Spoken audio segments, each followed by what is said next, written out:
Polar bear devours tourist on Arctic cruise. June 2nd, 2024.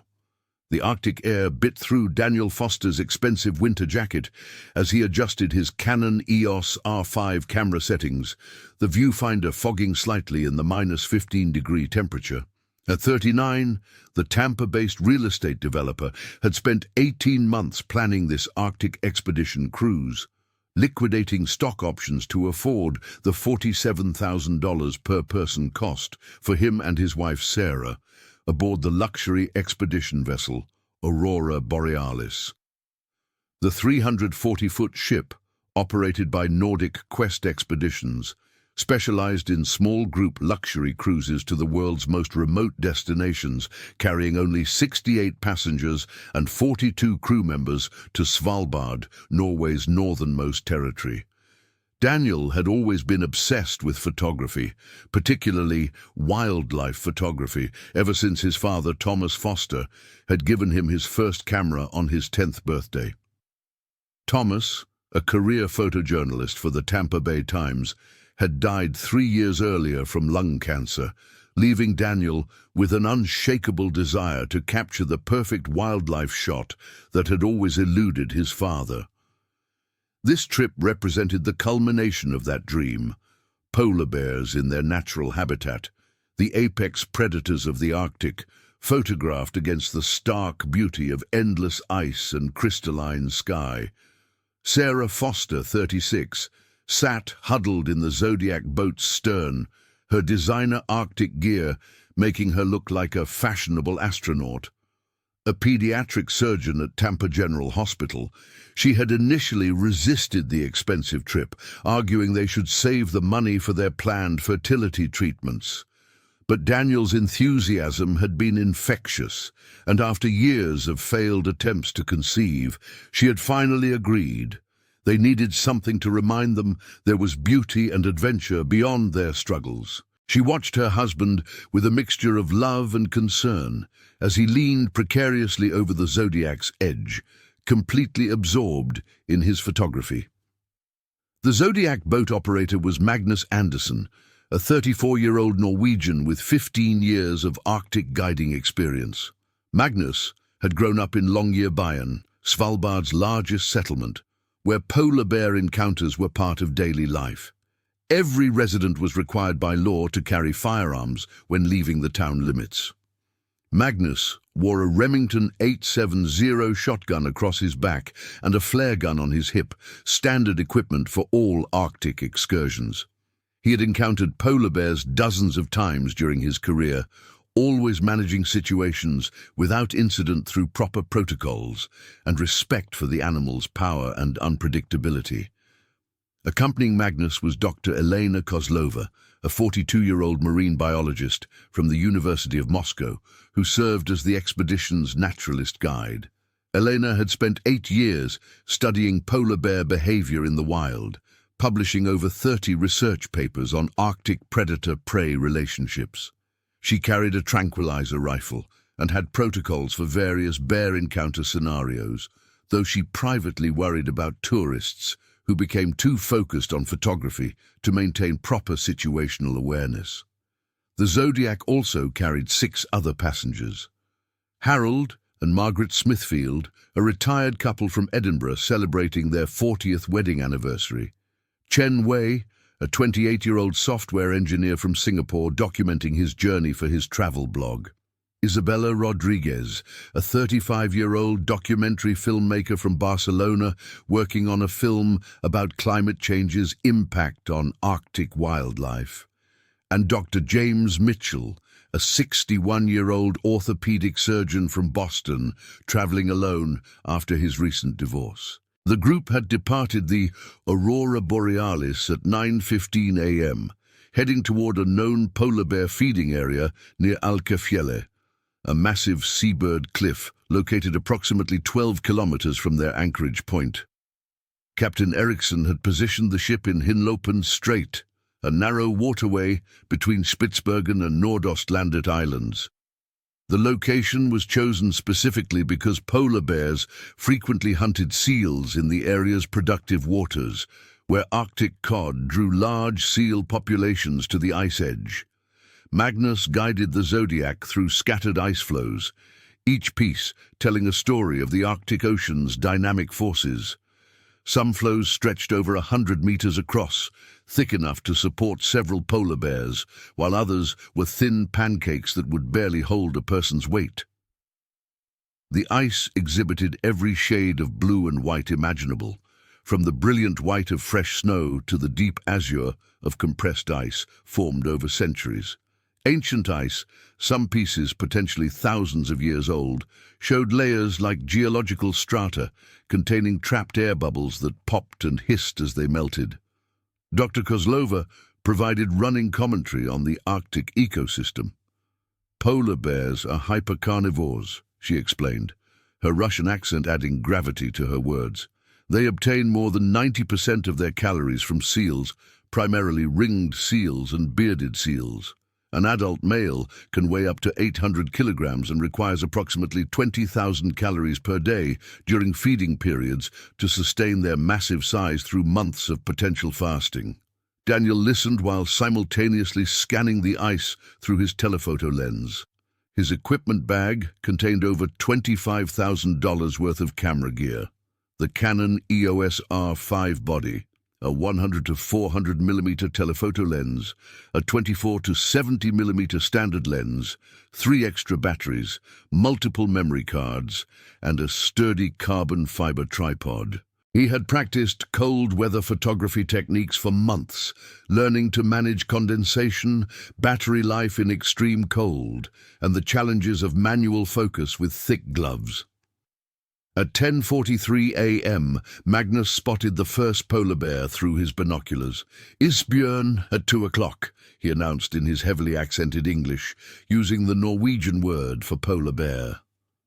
The animal appeared as a cream-colored dot against the ice approximately 800 meters away, moving with the characteristic rolling gait that could cover vast distances with surprising efficiency. Dr. Kozlova raised her own binoculars. Adult female, approximately 350 to 400 kilograms based on body proportions. She appears to be hunting, probably tracking seal-breathing holes. She observed the bear's behavior pattern, the careful placement of massive paws, the frequent stops to test the air with her black nose, the systematic investigation of what appeared to be random ice formations. Daniel's excitement was palpable as he began photographing, the camera's motor drive whirring in continuous shooting mode. "This is incredible," he whispered to Sarah, not wanting to speak loudly enough to potentially disturb the bear across the significant distance. The telephoto lens brought the bear into sharp detail. Her thick white fur, slightly yellowed from natural oils, the muscular power evident in her shoulders and haunches, the intelligent dark eyes that missed nothing in her environment. Magnus maneuvered the Zodiac closer while maintaining the required 100-meter distance mandated by Svalbard environmental regulations. The boat moved slowly through the loose pack ice, the rubber hull occasionally bumping against small ice chunks with soft thumping sounds. The outboard motor ran at minimal throttle to reduce noise that might alarm wildlife. The polar bear suddenly stopped her methodical hunting pattern and raised her massive head, black nostrils flaring as she tested the wind. Dr. Kozlova tensed. "She's detected something. Could be us, could be prey, could be another bear." The bear's body language shifted from relaxed hunting mode to alert attention, her ears forward and head held high. Chen Wei frantically typed notes into his waterproof smartphone while taking photos with a smaller camera. His travel blog, Singapore to Anywhere, had gained a following of over 50,000 readers who followed his adventures to remote destinations. He had planned to write extensively about the Arctic cruise experience, though he found himself struggling to capture the profound silence and vast scale of the environment in words. Isabella Rodriguez operated a professional video camera, documenting both the polar bear and the passengers' reactions for her climate change documentary. She had spent 3 years filming the impact of rising temperatures on Arctic wildlife, interviewing Inuit hunters who reported dramatic changes in ice conditions and animal behavior patterns. This expedition represented a crucial component of her film's narrative about the intersection of ecotourism and conservation. Dr. Mitchell observed the scene with clinical detachment, his surgeon's training making him acutely aware of the inherent dangers present despite the guide's expertise. He had researched polar bear attack statistics before the trip. While encounters were relatively rare, polar bears were the only bear species that actively hunted humans as prey. Unlike brown bears or black bears, which typically attacked only when surprised or defending cubs, polar bears were apex predators with no natural fear of humans. Harold Smithfield held his wife Margaret's gloved hand as they shared binoculars, taking turns watching the magnificent predator. After 40 years of marriage, they had developed an easy rhythm of cooperation and shared wonder. This Arctic cruise represented the culmination of a lifetime of saving and planning for adventure travel, though Harold privately worried about the physical demands of Zodiac travel on their 73 and 71-year-old bodies. At 11:07 a.m., the polar bear began moving directly toward their position. Magnus immediately started the outboard motor and began backing the Zodiac away from the ice edge. "Standard procedure," he announced calmly. "Bears are naturally curious. We maintain distance and let her investigate safely." Dr. Kozlova watched the bear's approach through binoculars, noting details of her movement and body posture. Her gait indicates curiosity rather than aggressive intent. She's moving steadily but not charging. Polar bears can reach speeds of 40 kilometers per hour when necessary, so her current pace suggests investigation rather than predation. The bear reached the ice edge where their Zodiac had been positioned and began investigating the area where their boat's wake had disturbed the water. Her massive head, nearly the size of a small barrel, swung back and forth as she processed scent information.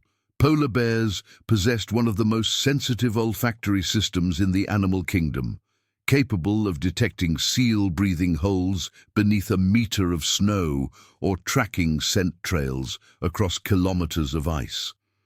Daniel continued photographing frantically, the camera's image stabilization system working overtime to compensate for the Zodiac's movement as Magnus maneuvered through increasingly dense pack ice.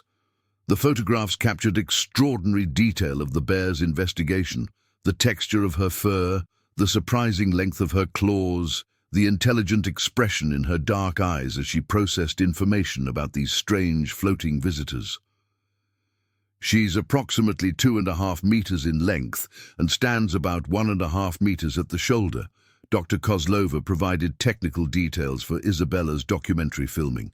Adult females typically weigh between 250 and 400 kilograms, though weights can vary significantly based on seasonal feeding success and reproductive status. Magnus consulted his GPS unit and marine radio, maintaining contact with the Aurora Borealis bridge. "Aurora Base, this is Zodiac 1. We have a curious female bear investigating our previous position, maintaining safe distance and monitoring behavior. All passengers and equipment secure." Captain Ericsson's voice crackled through the radio speaker. "Zodiac 1, Aurora Base.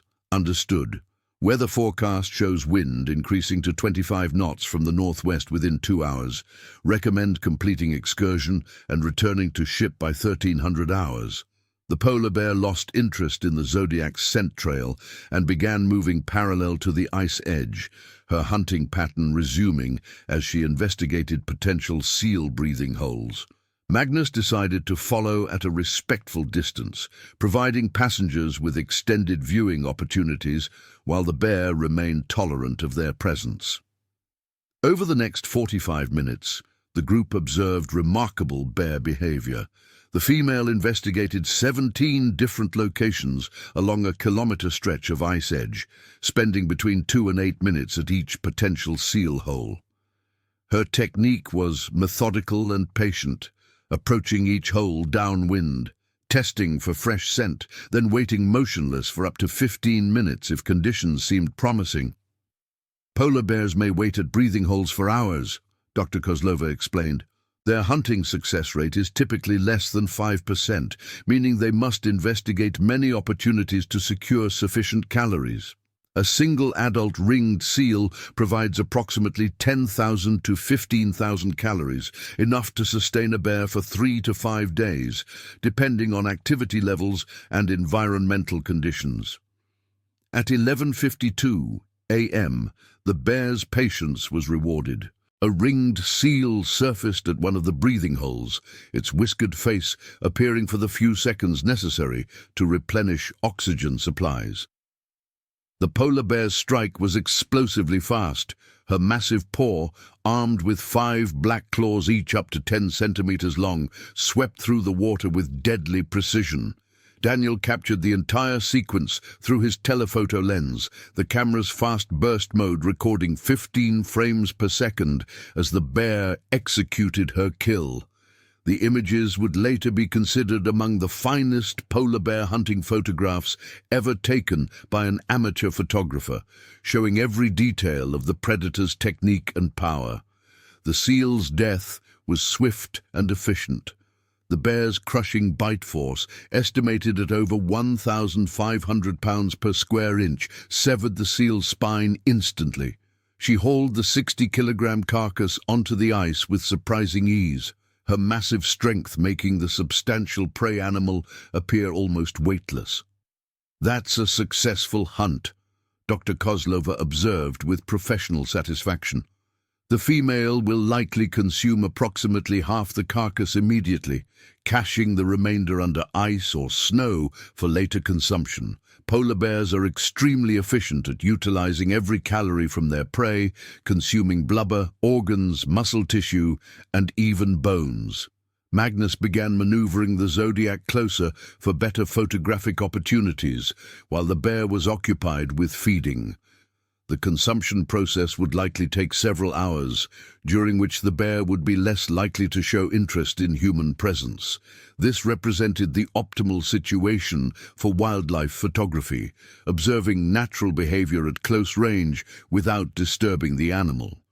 Daniel switched to his 24 to 70 millimeter lens for wider shots showing the bear in her environment, the vast expanse of ice and ocean providing dramatic context for the feeding scene. Sarah watched her husband work with familiar admiration, recognizing his complete absorption in the creative process that had first attracted her to him 12 years earlier when they met in a photography class at the University of South Florida.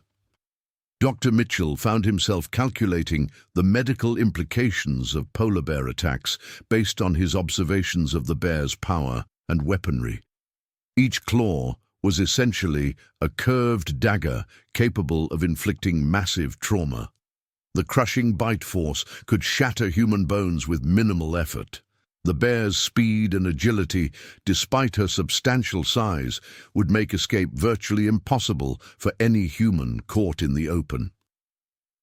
Chen Wei documented the entire experience through video and detailed notes, already planning how to structure his blog posts to convey the raw power and majesty of Arctic predators to his predominantly urban readership.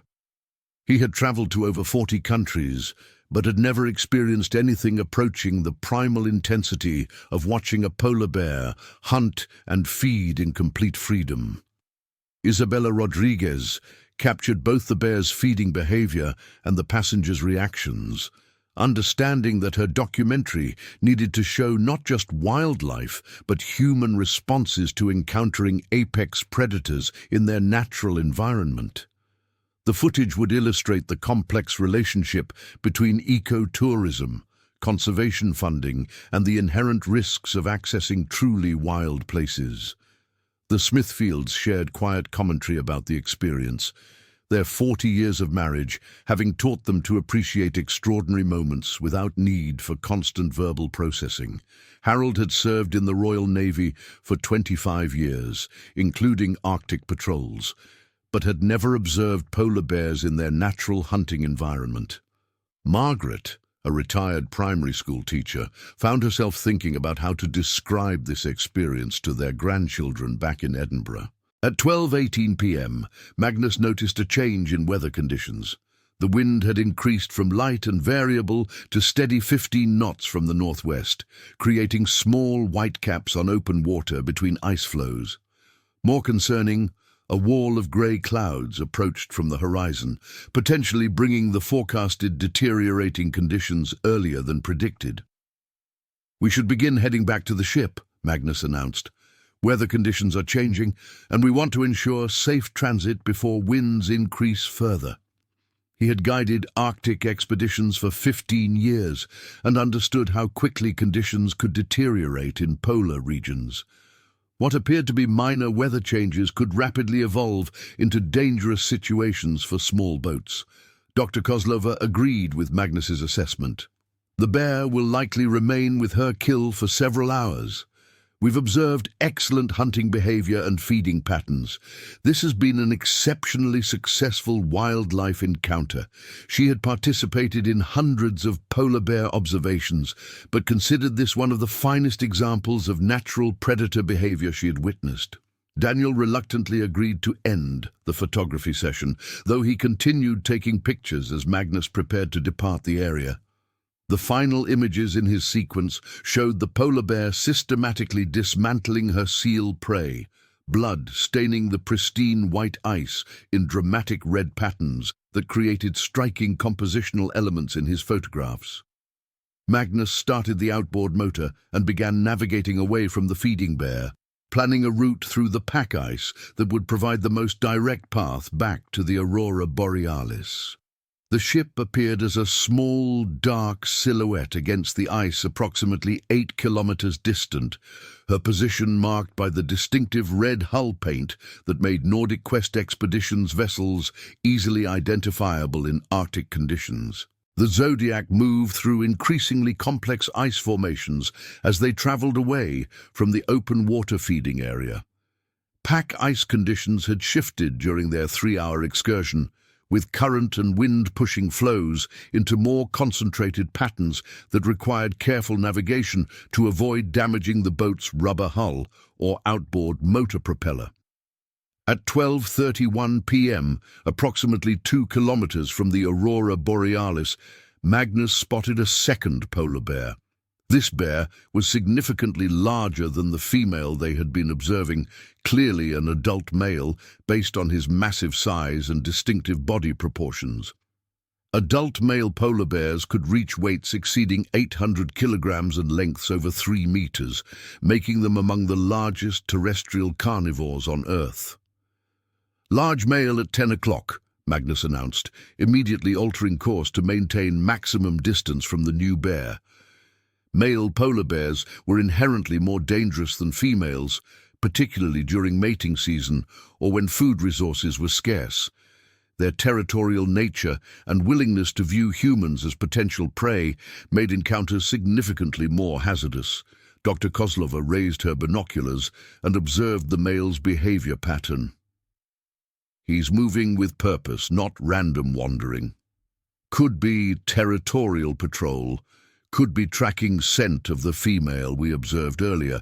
Male bears will travel significant distances to locate females, particularly during breeding season." The male polar bear's massive head swung in their direction as the Zodiac's outboard motor sound carried across the ice. Unlike the female's curiosity-driven investigation, the male's attention seemed more focused and potentially predatory. His body posture indicated alertness and possible interest in their Zodiac as something worthy of investigation. Daniel raised his camera again, unable to resist photographing this magnificent specimen despite the obviously increased danger level. The male's size was extraordinary, even by polar bear standards. His shoulder height appeared to exceed 1.5 meters, and his massive head was proportionally larger than the female's, indicating a truly dominant animal. Magnus accelerated the outboard motor and altered course to increase distance between the Zodiac and the male bear. "We're heading directly to the ship now. This male is showing too much interest for comfort. Everyone, please remain seated and avoid sudden movements that might attract additional attention." The male polar bear began moving toward the water's edge in their general direction, his gait changing from casual wandering to purposeful travel. Polar bears were excellent swimmers, capable of covering dozens of kilometers in open water and diving to depths of several meters while pursuing prey. The Zodiac's distance advantage could be eliminated quickly if the bear decided to enter the water. "How fast can they swim?" Sarah asked nervously, noticing the bear's apparent interest in their boat. "Adult males can sustain 6 to 8 kilometers per hour in water for extended periods," Dr. Kozlova replied honestly. "They've been tracked swimming over 60 kilometers without rest. However, our Zodiac can travel much faster than any swimming bear, so distance is our primary safety factor." Chen Wei stopped taking photographs and focused on the bear's movement, his travel blogger instincts recognizing a potentially dangerous situation developing. He had experienced challenging wildlife encounters in Africa and Asia, but nothing approaching the raw power and predatory focus of a polar bear showing interest in human presence. Isabella Rodriguez continued filming, understanding that her documentary needed to show the realistic dangers of Arctic wildlife encounters, not just the romantic adventure often portrayed in tourism marketing. Her camera captured both the magnificent bear and the tension visible in passenger faces as the situation evolved beyond comfortable wildlife observation. Dr. Mitchell observed the bear's approach with clinical assessment, noting the animal's efficient movement and obvious physical power. His medical training made him acutely aware of the catastrophic injuries possible from polar bear attacks, massive trauma from claws and teeth, crushing injuries from the animal's weight and strength, and the virtual impossibility of providing effective emergency care in Arctic conditions. Harold Smithfield tightened his grip on Margaret's hand as they watched the massive predators approach. His naval experience had included encounters with various dangerous situations, but polar bears represented a unique threat. Intelligent, powerful, and perfectly adapted to an environment where humans were at severe disadvantage. At 12:37 p.m., the male polar bear reached the ice edge and began testing the water with his massive front paw, clearly considering entering the water to pursue their Zodiac. The bear's head movements indicated he was tracking their scent and sound, his black nose working constantly to process information about these potential prey animals. Magnus pushed the outboard motor to maximum throttle and began a high-speed transit directly toward the Aurora Borealis, abandoning the careful navigation through pack ice in favor of reaching the ship's safety as quickly as possible. The Zodiac bounced and pounded through small waves and ice chunks, passengers gripping seat handles as spray from the bow dampened their Arctic clothing. "Aurora Base, this is Zodiac 1, Magnus radioed urgently. "We have a large male bear showing predatory interest in our position, requesting immediate preparation for emergency boarding and bear deterrent measures if necessary. Estimated arrival, your position, in 8 minutes.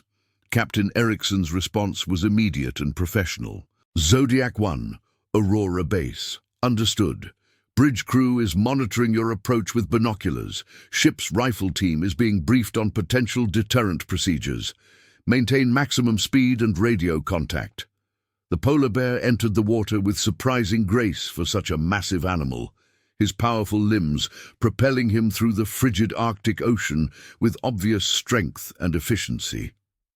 However, the Zodiac's speed advantage became immediately apparent as Magnus opened the throttle fully, the boat's wake creating a white foam trail across the dark water.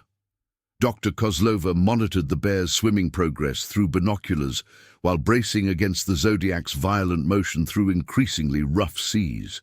He's maintaining pursuit, but falling behind rapidly. Polar bears are persistent hunters, but they typically abandon pursuit if prey demonstrates clear escape capability. Daniel tried to continue photographing despite the Zodiac's violent movement, his camera's image stabilization system struggling to compensate for the extreme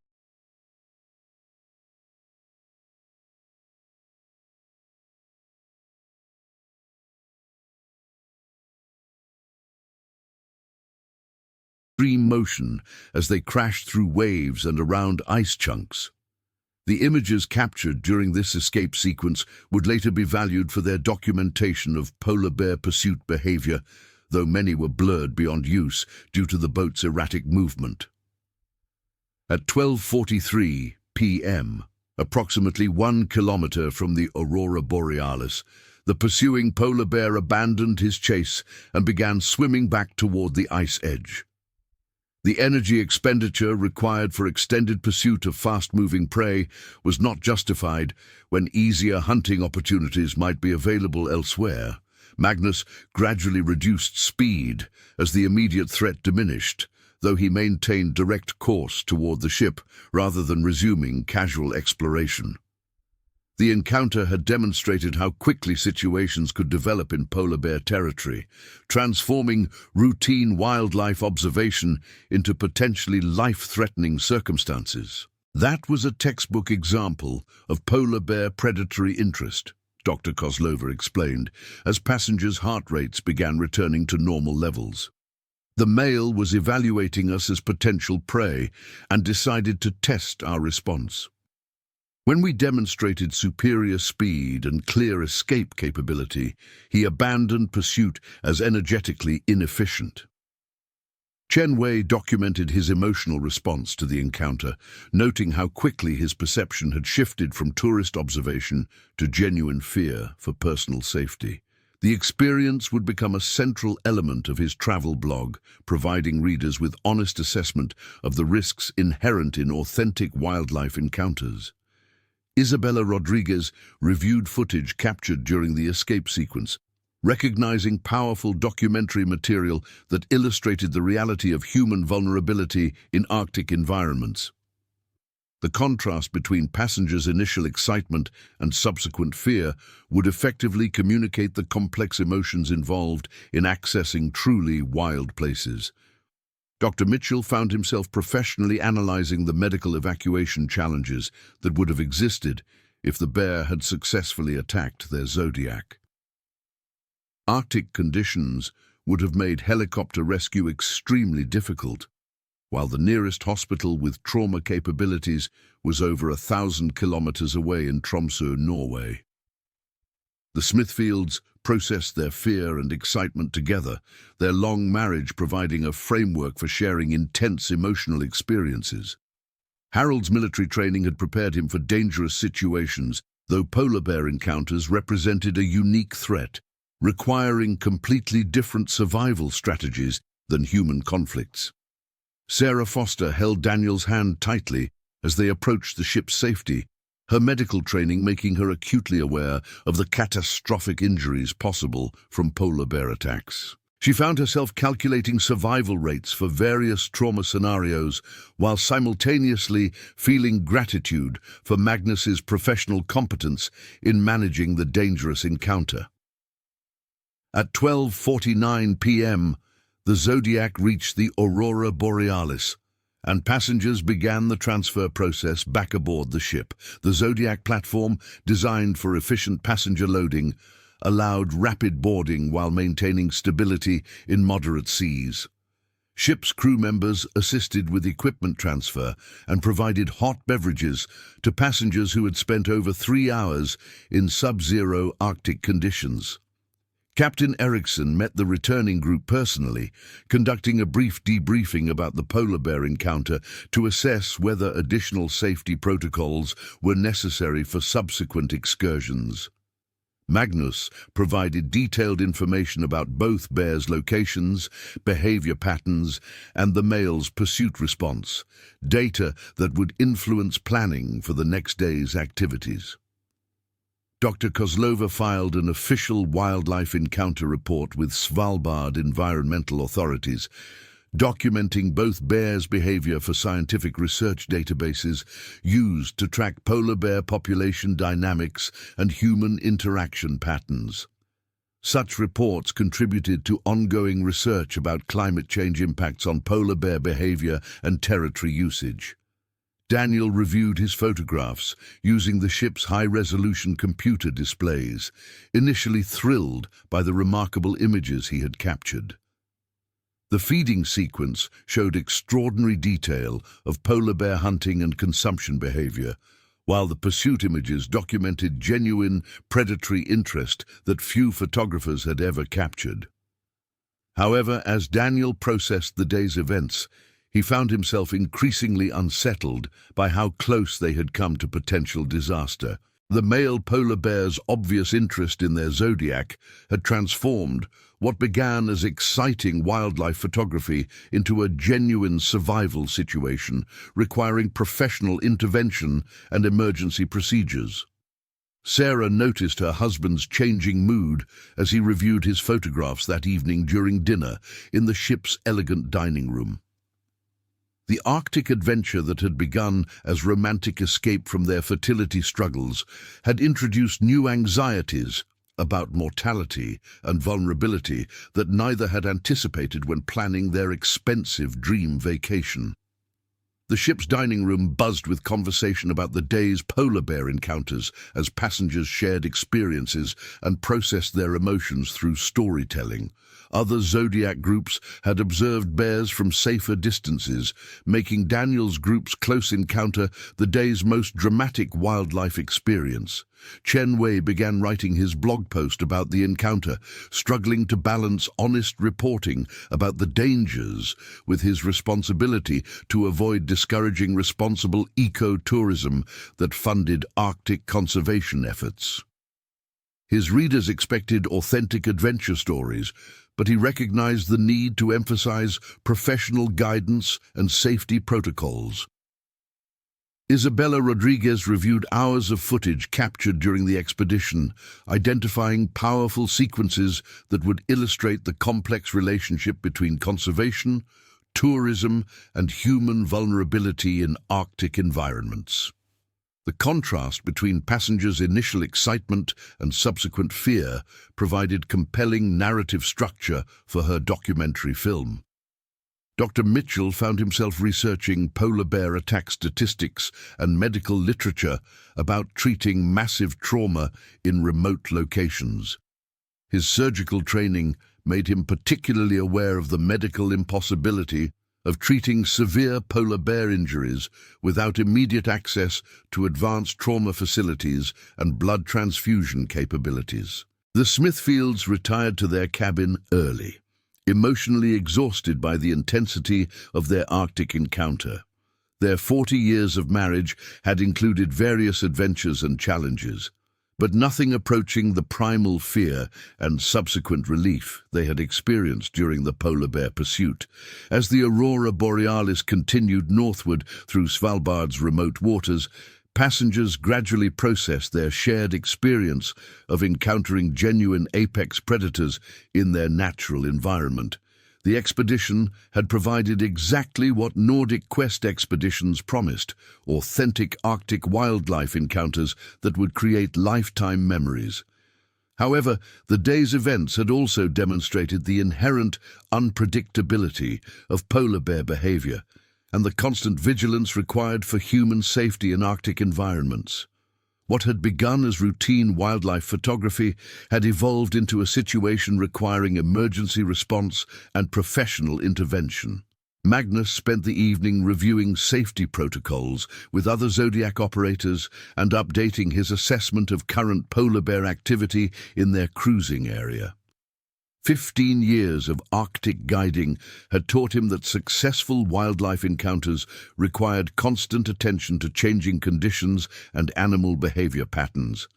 Dr. Kozlova used the ship's internet connection to communicate with researchers at the University of Moscow about the day's bear observations, contributing behavioral data to ongoing studies of polar bear adaptation to changing Arctic ice conditions. Climate change was altering traditional hunting patterns and territory usage in ways that increased the likelihood of human-bear encounters. Captain Erickson reviewed weather forecasts and ice conditions for the following day's planned excursions, determining whether Zodiac operations could continue safely, given the increasing polar bear activity in their area. Passenger safety requirements had to be balanced against expedition goals of providing authentic Arctic wildlife experiences. The ship's doctor, Dr. Patricia Williams, reviewed her emergency medical supplies and evacuation procedures for treating severe trauma injuries, understanding that polar bear attacks represented the most serious medical emergency possible during Arctic expeditions. Her medical kit included morphine, antibiotics, and surgical supplies, but treating massive trauma would require immediate helicopter evacuation to advanced medical facilities. As passengers settled into their cabins for the night, the ship continued northward through increasingly dense pack ice toward their next destination at Alkafjelle Seabird Cliffs. The Zodiac encounter with two polar bears had provided extraordinary wildlife viewing opportunities while demonstrating the constant presence of genuine danger in one of Earth's last truly wild environments. Daniel fell asleep reviewing his photographs on his camera's LCD screen, the images representing both the fulfillment of his wildlife photography dreams and a sobering reminder of human vulnerability in Arctic conditions. The pursuing polar bear's obvious predatory interest had transformed routine tourist photography into a brush with one of nature's most efficient killing machines. Sarah lay awake, processing the day's emotional roller coaster, her medical training making her acutely aware of how quickly their romantic Arctic adventure could have become a medical emergency, requiring immediate trauma surgery in impossible conditions. The polar bear's pursuit had lasted less than 10 minutes, but had fundamentally altered her perception of their expedition's risks. At 2:17 a.m., the ship's bridge crew reported unusual polar bear activity through the ice fields ahead. 3 separate bears had been observed within the ship's intended route, suggesting either abundant food sources or territorial disputes that could increase aggressive behavior. Captain Erickson decided to alter course slightly to maintain safe distance from the concentration of bear activity. Magnus was awakened by radio communication from the bridge about the multiple bear sightings ahead.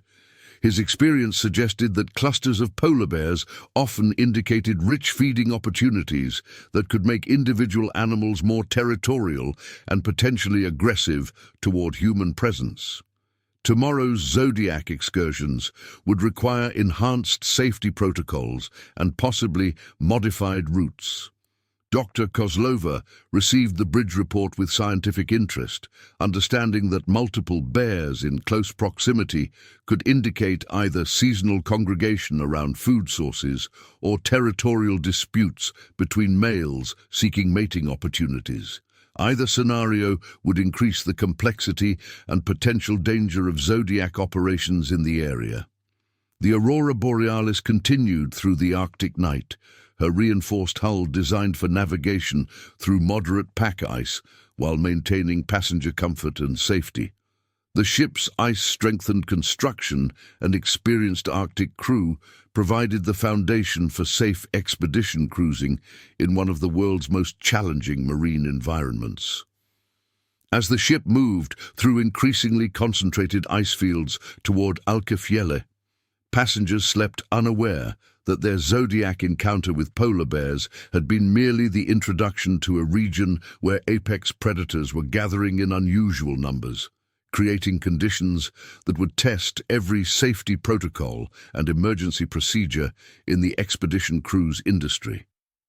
The following morning brought clear skies and moderate winds, ideal conditions for Zodiac excursions to observe the massive seabird colonies at Alkafjelle Cliffs. However, The overnight polar bear sightings had prompted Nordic Quest expeditions to implement enhanced safety protocols, including additional armed guides and modified routes designed to minimize contact with the unusual concentration of bears in the area.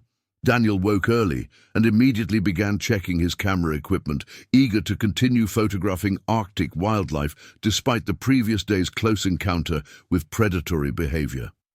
His passion for wildlife photography continued to override his rational assessment of the risks involved in accessing polar bear territory during a period of increased animal activity. Sarah noticed her husband's continued enthusiasm for dangerous photography opportunities and felt growing concern about his judgment regarding personal safety versus photographic achievement. The previous day's escape from a pursuing polar bear had not diminished Daniel's desire to capture the perfect Arctic wildlife images, despite the obvious escalation in risk levels. Magnus prepared for the day's Zodiac operations by reviewing enhanced safety protocols with his team of guides, including specific procedures for multiple bear encounters and emergency evacuation scenarios. The unusual concentration of polar bears reported by the bridge crew required modifications to standard operating procedures developed over 15 years of Arctic expedition cruising. Dr. Kozlova briefed passengers on the changing wildlife conditions, explaining that polar bear congregations often created more complex behavioral dynamics that could increase unpredictability and territorial responses. Her scientific understanding of polar bear behavior suggested that yesterday's encounters might represent the beginning of a period requiring exceptional caution. Chen Wei reviewed his travel insurance policy and emergency evacuation coverage, recognizing that his blog's authentic adventure reporting was leading him into genuinely dangerous territory that exceeded typical tourist risks. His readers expected exciting content, but survival had to take priority over social media documentation. Isabella Rodriguez charged her camera batteries and prepared backup equipment for documenting what could become extraordinary wildlife footage if polar bear activity continued to escalate. Her documentary about climate change and Arctic tourism required authentic material showing both the beauty and inherent dangers of accessing polar regions.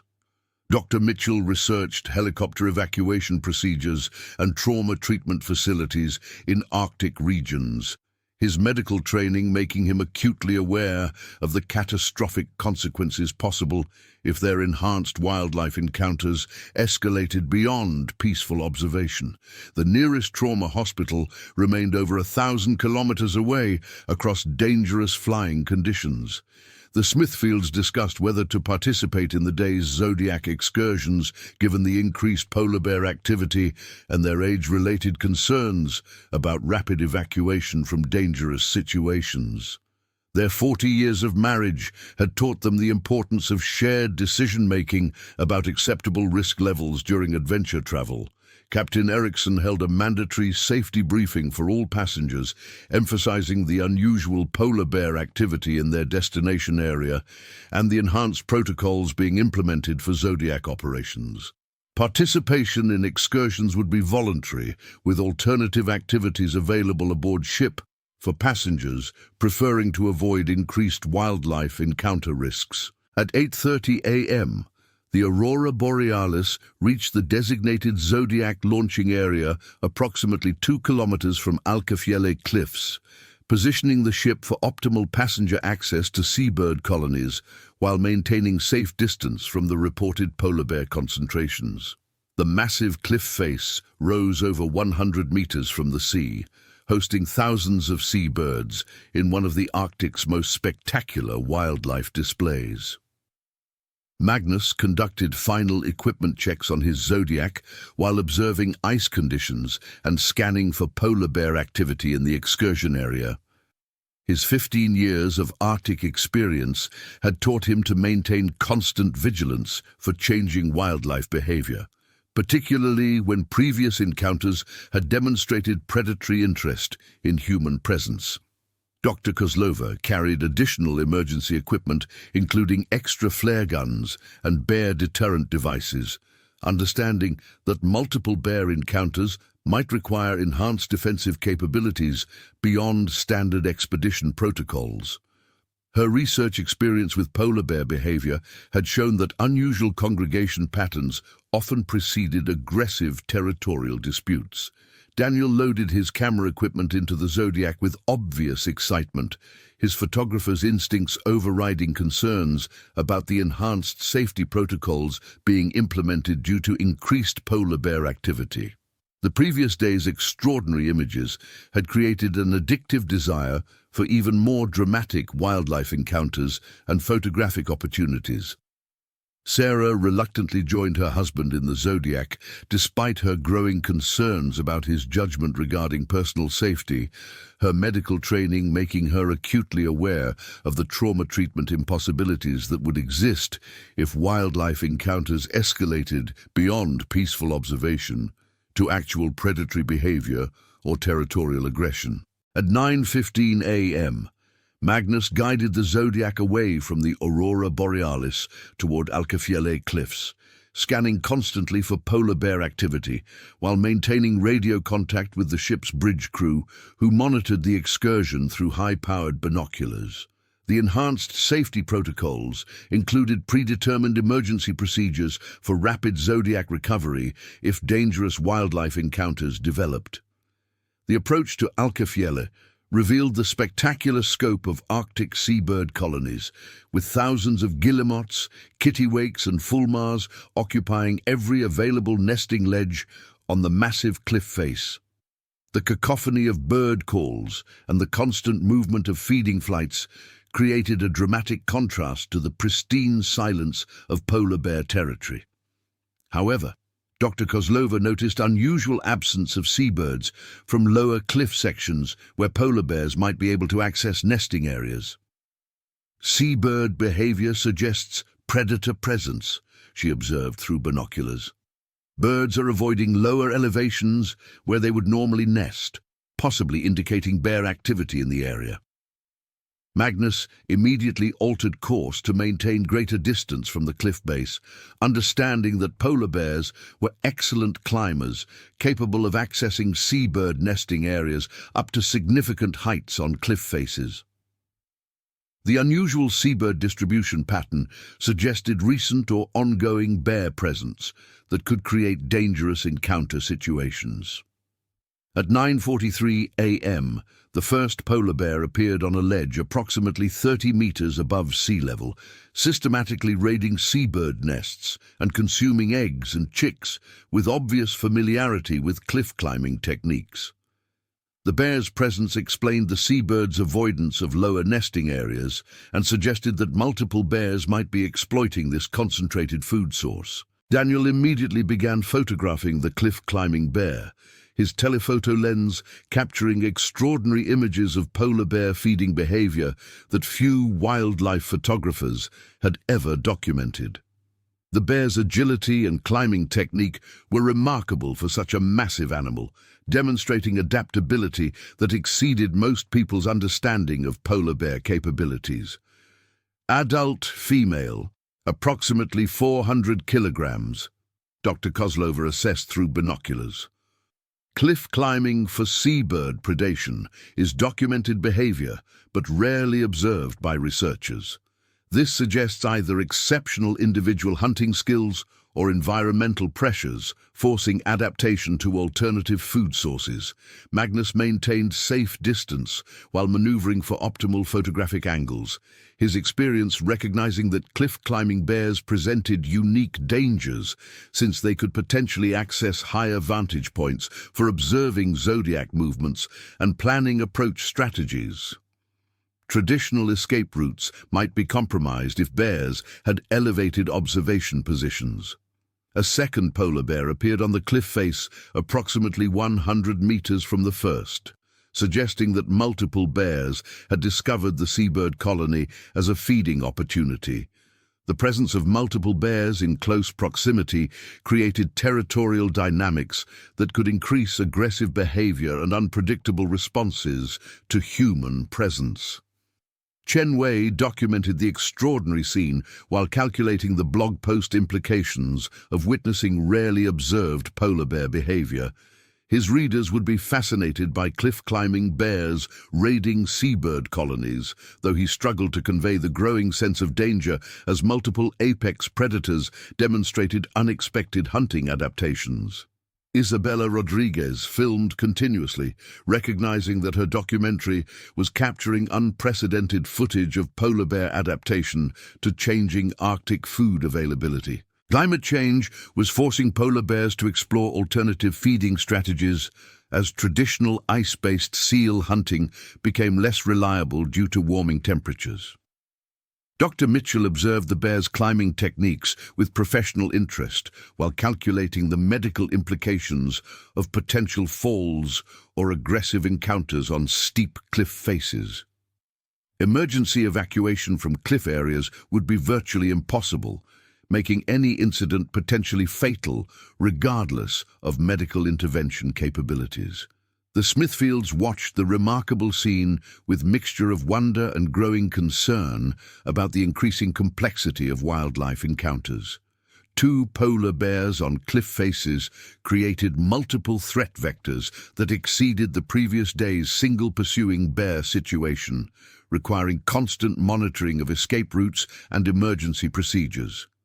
At 10:07 a.m., a third polar bear emerged from ice formations at the cliff base, this one clearly a large male based on his massive size and distinctive body proportions. The male's appearance created a potentially volatile situation with multiple bears in close proximity, territorial dynamics, and limited escape options for Zodiac passengers. Magnus immediately began moving the Zodiac away from the cliff area, recognizing that 3 polar bears represented an exponentially increased danger level that exceeded acceptable risk parameters for passenger safety.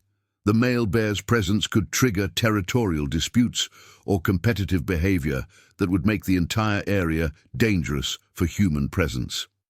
Large male approaching the feeding area, Dr. Kozlova reported through radio to the ship's bridge. 3 bears now visible with territorial potential developing. Recommend immediate withdrawal from cliff proximity and return to ship for safety assessment. The male polar bear began investigating the cliff base where the 2 females had been climbing to access seabird nests, his massive size and obvious strength making him capable of accessing higher ledges and potentially displacing the smaller females from their feeding areas. Territorial disputes between polar bears often involved violent confrontations. Daniel continued photographing despite Magnus's obvious preparations for rapid departure, his photographer's obsession overriding rational assessment of the escalating danger from multiple apex predators in close proximity. The images he captured would later be considered among the finest documentation of polar bear territorial behavior ever photographed by an amateur. However, the male bear's attention suddenly focused on their Zodiac rather than the cliff-climbing females, his massive head turning toward their position with the unmistakable body language of predatory interest. The boat's movement and engine noise had apparently attracted his attention as a potentially interesting investigation target. Sarah grabbed Daniel's arm as she noticed the male bear's obvious interest in their position. "We need to leave now," she said urgently, her medical training making her acutely aware that 3 polar bears represented a situation beyond any reasonable safety margin for tourist wildlife observation. Magnus opened the outboard motor to full throttle and began rapid transit away from the cliff area, abandoning gradual withdrawal in favor of immediate distance creation between the Zodiac and multiple apex predators. His 15 years of Arctic experience had never included situations with 3 polar bears showing simultaneous interest in human presence. The male polar bear immediately entered the water and began swimming toward their departing Zodiac. his powerful stroke demonstrating the swimming capability that made polar bears such effective marine predators. Unlike the previous day's pursuit that was abandoned relatively quickly, this bear maintained steady pursuit despite the Zodiac's speed advantage. He's maintaining pursuit longer than typical behavior patterns suggest, Dr. Kozlova observed with growing concern. Multiple bears in proximity may be creating competitive responses that override normal energy conservation instincts. This could indicate unusual territorial pressure or food scarcity. Magnus radioed urgent communication to the Aurora Borealis bridge crew. Aurora Base, Zodiac 1. 3 bears at cliff location with large male pursuing our position, requesting immediate preparation for emergency recovery and potential bear deterrent measures. Situation escalating beyond normal parameters. Captain Ericsson's response was immediate and professional. Zodiac 1, Aurora Base, all crew on emergency stations. Ship's rifle team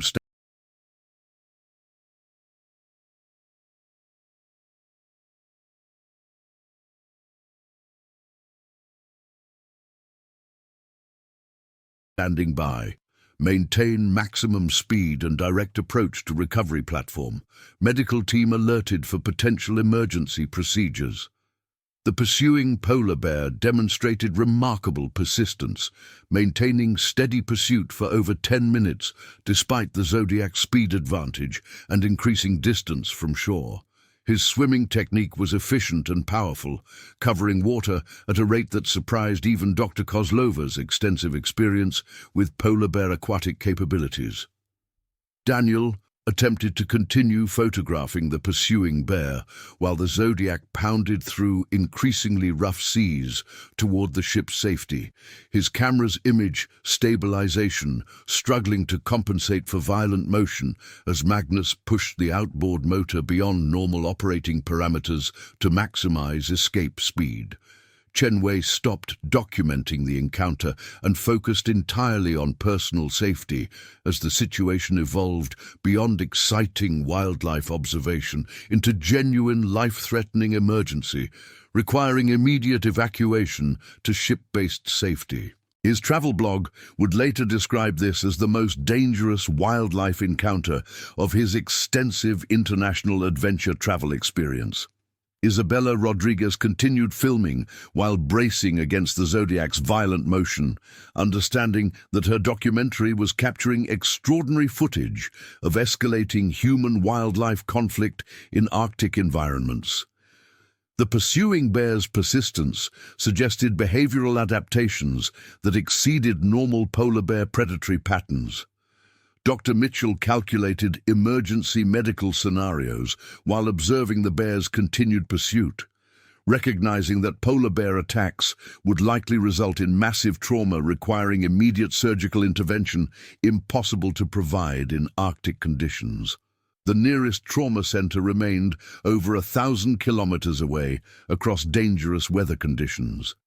The Smithfields held each other tightly as the Zodiac crashed through waves toward the ship's safety, their 40 years of shared adventures never having included genuine life-threatening situations requiring emergency evacuation from apex predators, demonstrating unusually persistent hunting behavior. At 10:31 a.m., approximately 500 meters from the Aurora Borealis, the pursuing polar bear finally abandoned his chase and began swimming back toward the cliff area where the 2 females continued feeding on seabird nests. His persistent pursuit had lasted 24 minutes and covered nearly 2 kilometers, demonstrating predatory interest beyond normal polar bear behavior patterns. Magnus gradually reduced speed as the immediate threat diminished, though he maintained direct course toward the ship rather than resuming any wildlife observation activities. The encounter had demonstrated polar bear behavior exceeding normal parameters, suggesting environmental or territorial pressures that could make the entire area dangerous for Zodiac operations. That was extraordinary persistence for polar bear pursuit behavior, Dr. Kozlova assessed as passengers' adrenaline levels began decreasing. 24 minutes of pursuit suggests either exceptional individual hunting motivation or competitive pressure from multiple bears forcing unusual risk-taking behavior. The Zodiac reached the Aurora Borealis at 10:37 a.m., with ship's crew immediately assisting passenger transfer, while Captain Erickson conducted emergency debriefing about the escalating polar bear encounters. 3 bears in proximity with extended pursuit behavior indicated conditions requiring suspension of Zodiac operations until wildlife activity returned to normal levels. Daniel reviewed his photographs during the emergency debriefing, recognizing that he had captured unprecedented documentation of polar bear territorial behavior and pursuit patterns that exceeded anything in wildlife photography literature. However, the images had been obtained at personal risk levels that were ethically questionable for tourist wildlife observation. Dr. Kozlova filed comprehensive reports with Svalbard environmental authorities about the unusual polar bear behavior patterns observed during 2 consecutive days of Zodiac operations, data that would contribute to research about climate change impacts on polar bear territorial dynamics and human encounter risks. Magnus consulted with other expedition cruise operators about polar bear activity levels in the Svalbard archipelago, discovering that multiple vessels had reported increased bear encounters and unusual behavioral patterns throughout the region. Climate change appeared to be altering traditional hunting territories and creating new human-wildlife conflict scenarios. Captain Erickson decided to suspend Zodiac operations for 24 hours while wildlife activity levels were monitored, understanding that passenger safety required conservative decision-making when apex predator behavior exceeded normal parameters. The expedition would continue to alternative destinations where bear encounter risks could be managed within acceptable safety margins.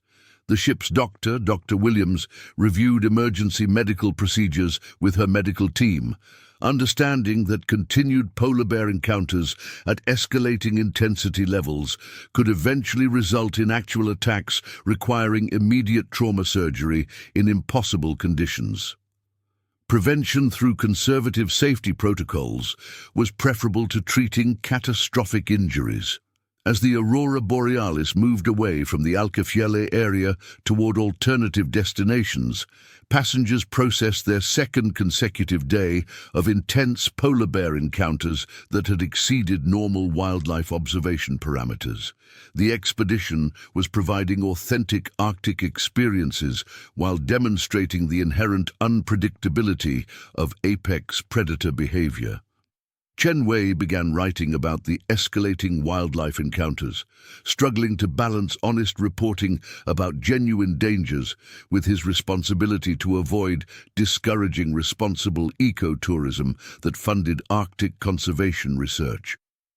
His readers expected authentic adventure stories, but survival had clearly taken priority over social media documentation.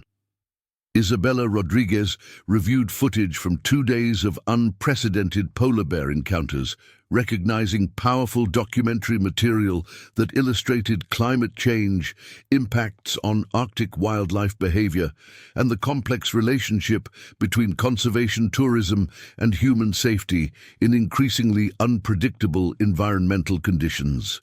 Dr. Mitchell researched helicopter evacuation procedures and weather conditions that could affect emergency medical response in Arctic regions, his surgical training making him acutely aware that continued exposure to unusual polar bear behavior might eventually require medical intervention beyond the scope of ship-based emergency capabilities. The Smithfields discussed their experience with other passengers during dinner, their shared excitement about extraordinary wildlife encounters tempered by realistic assessment of the escalating risks involved in accessing polar bear territory during a period of unusual behavioral patterns and environmental pressures. Sarah expressed growing concern about Daniel's continued enthusiasm for dangerous photography opportunities, despite 2 consecutive days of polar bear encounters that had required emergency evacuation procedures. Her medical training made her acutely aware of the catastrophic consequences possible if wildlife encounters escalated beyond peaceful observation. Daniel spent the evening reviewing his extraordinary collection of polar bear photographs, the images representing both the fulfillment of his wildlife photography dreams and documentation of behavior patterns that exceeded normal tourist wildlife observation parameters. The pursuing bears had provided unprecedented photographic opportunities at personal risk levels that raised ethical questions. As the ship continued northward through Svalbard's remote waters toward alternative destinations, passengers and crew processed their shared experience of encountering multiple apex predators, demonstrating unusual behavioral patterns that suggested climate change impacts on Arctic wildlife territories and human encounter risks. The expedition cruise was providing exactly what Nordic Quest expeditions advertised: authentic Arctic wildlife encounters that would create lifetime memories. However, the encounters were also demonstrating the inherent unpredictability of climate change impacts on polar bear behavior and the constant evolution of safety protocols required for human access to genuinely wild environments. Magnus spent the evening reviewing safety equipment and emergency procedures with other Zodiac operators, understanding that unusual polar bear activity might require enhanced defensive capabilities and modified operating protocols for any future wildlife observation activities in the region. Dr. Kozlova used the ship's internet connection to communicate with polar bear researchers about the unusual behavioral patterns observed during their encounters, contributing data to ongoing studies of climate change impacts on Arctic predator territorial dynamics and human-wildlife conflict scenarios. Captain Eriksson reviewed weather forecasts and alternative destinations for the following day's activities, determining how to provide meaningful Arctic expedition experiences while maintaining passenger safety during a period of unusually active and persistent polar bear encounters in their intended cruising area. As passengers settled into their cabins for the night, the Aurora Borealis continued through increasingly remote Arctic waters toward destinations where wildlife encounters might be managed within normal safety parameters. The Zodiac encounters with multiple polar bears had provided extraordinary documentation opportunities while demonstrating the escalating risks of accessing apex predator territory during environmental transition periods. Daniel fell asleep reviewing photographs that documented polar bear behavior exceeding normal tourist encounter parameters, the images representing both his wildlife photography achievement dreams and a sobering reminder of the personal risks involved in accessing genuinely dangerous Arctic wildlife territories. Sarah lay awake processing 2 days of escalating wildlife encounters, her medical training making her acutely aware of how quickly their romantic Arctic adventure could evolve into medical emergencies, requiring trauma surgery capabilities impossible to provide in polar conditions thousands of kilometers from advanced medical facilities. At 3:22 a.m., the ship's bridge crew reported a massive male polar bear swimming directly toward the Aurora Borealis through pack ice, demonstrating the persistent behavior patterns that had characterized their recent wildlife encounters. The bear's approach required immediate course alteration to maintain safe distance from the ship's hull. Magnus was awakened by emergency communication from the bridge about the approaching bear, his experience suggesting that individual bears demonstrating persistent interest in human presence might indicate territorial pressures or environmental stresses, creating unusual behavioral adaptations that exceeded normal polar bear response patterns. Dr. Kozlova received the bridge report with scientific concern, understanding that bears swimming directly towards ships suggested either extraordinary food, scarcity driving desperate hunting behavior, or territorial displacement, forcing bears into unusual risk-taking scenarios that could culminate in aggressive human encounters. The Aurora Borealis altered course and increased speed to avoid the approaching bear, while Captain Eriksson consulted with Arctic wildlife authorities about the unprecedented pattern of polar bear encounters occurring throughout their expedition area.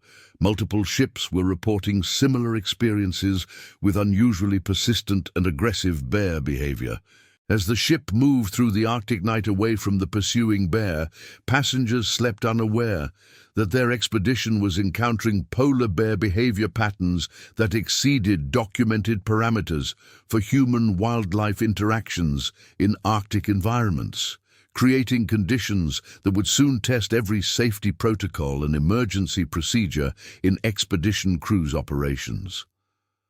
The following morning brought overcast skies and increasing winds that would normally preclude Zodiac operations, though the continued polar bear activity had already suspended small boat excursions for passenger safety considerations. The expedition would continue with ship-based wildlife observation and educational programming while monitoring conditions for possible resumption of closer wildlife encounters. Daniel woke disappointed that weather conditions and continued bear activity would prevent additional photography opportunities. His passion for wildlife imaging continuing to override rational assessment of the escalating risks demonstrated during previous encounters with unusually persistent predatory behavior. Sarah felt relief that external conditions would prevent her husband from pursuing additional dangerous photography opportunities among polar bears, demonstrating behavioral patterns that exceeded normal tourist wildlife encounter parameters and required enhanced safety protocols. Magnus reviewed weather forecasts and wildlife activity reports from other expedition vessels, discovering that unusual polar bear behavior was being documented throughout the Svalbard archipelago by multiple cruise operators, experiencing similar encounters with persistent predatory interest and territorial aggression. Dr. Kozlova prepared scientific reports about their unprecedented polar bear encounters for submission to Arctic research institutions, understanding that their documentation represented valuable data about climate change impacts on polar bear territorial dynamics and human-wildlife conflict escalation patterns. Chen Wei used the ship's internet connection to research polar bear attack statistics and emergency evacuation procedures, recognizing that his travel blog documentation was leading him into genuinely dangerous territory that exceeded normal adventure tourism risk parameters and required enhanced safety preparations. Isabella Rodriguez organized footage from 3 days of extraordinary polar bear encounters, recognizing documentary material that illustrated climate change impacts on Arctic wildlife behavior, while demonstrating the complex challenges facing conservation tourism in increasingly unpredictable environmental conditions. Dr. Mitchell reviewed his medical supplies and researched helicopter evacuation capabilities from their current position, understanding that continued exposure to unusual polar bear behavior might eventually require emergency medical intervention beyond ship-based treatment capabilities. The Smithfields discussed whether to participate in any future Zodiac excursions if conditions improved, their ages and physical limitations making rapid evacuation from dangerous wildlife encounters increasingly difficult to manage safely without risking injury during emergency procedures. Captain Eriksson held another mandatory safety briefing about the unusual polar bear activity patterns being encountered throughout their cruising area, emphasizing that future Zodiac operations would require enhanced safety protocols and possible suspension if wildlife behavior continued to exceed normal parameters. At 11:30 a.m., the ship's crew spotted a large male polar bear on an ice floe approximately 500 meters from their position, the animal showing obvious interest in the vessel and beginning to move across the ice in their general direction. Unlike previous encounters where bears eventually lost interest, this individual maintained focused attention on the ship. The bear's approach prompted immediate bridge crew consultation about evasive maneuvering, though the ship's size and ice conditions limited rapid course changes that might be necessary if the bear's interest escalated to swimming toward the vessel as had occurred during the previous night's encounter.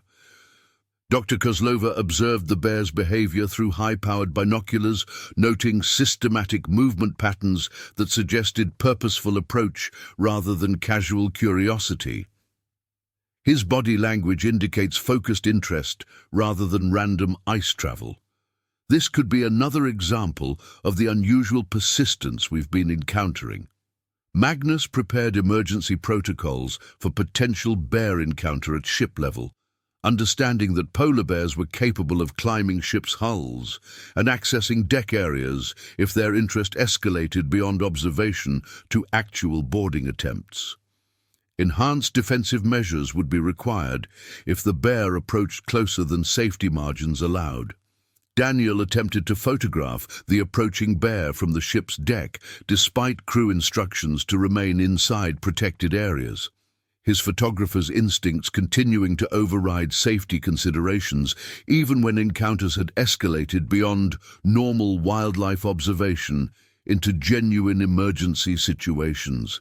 Sarah forcibly prevented her husband from accessing outdoor deck areas for photography, her medical training making her acutely aware of the catastrophic injuries possible if the approaching bear succeeded in boarding the ship and encountered passengers in unprotected areas. At 11:47 a.m., the polar bear reached the ice edge closest to the ship and began testing the water with his massive front paws, clearly evaluating the swimming distance required to reach the vessel.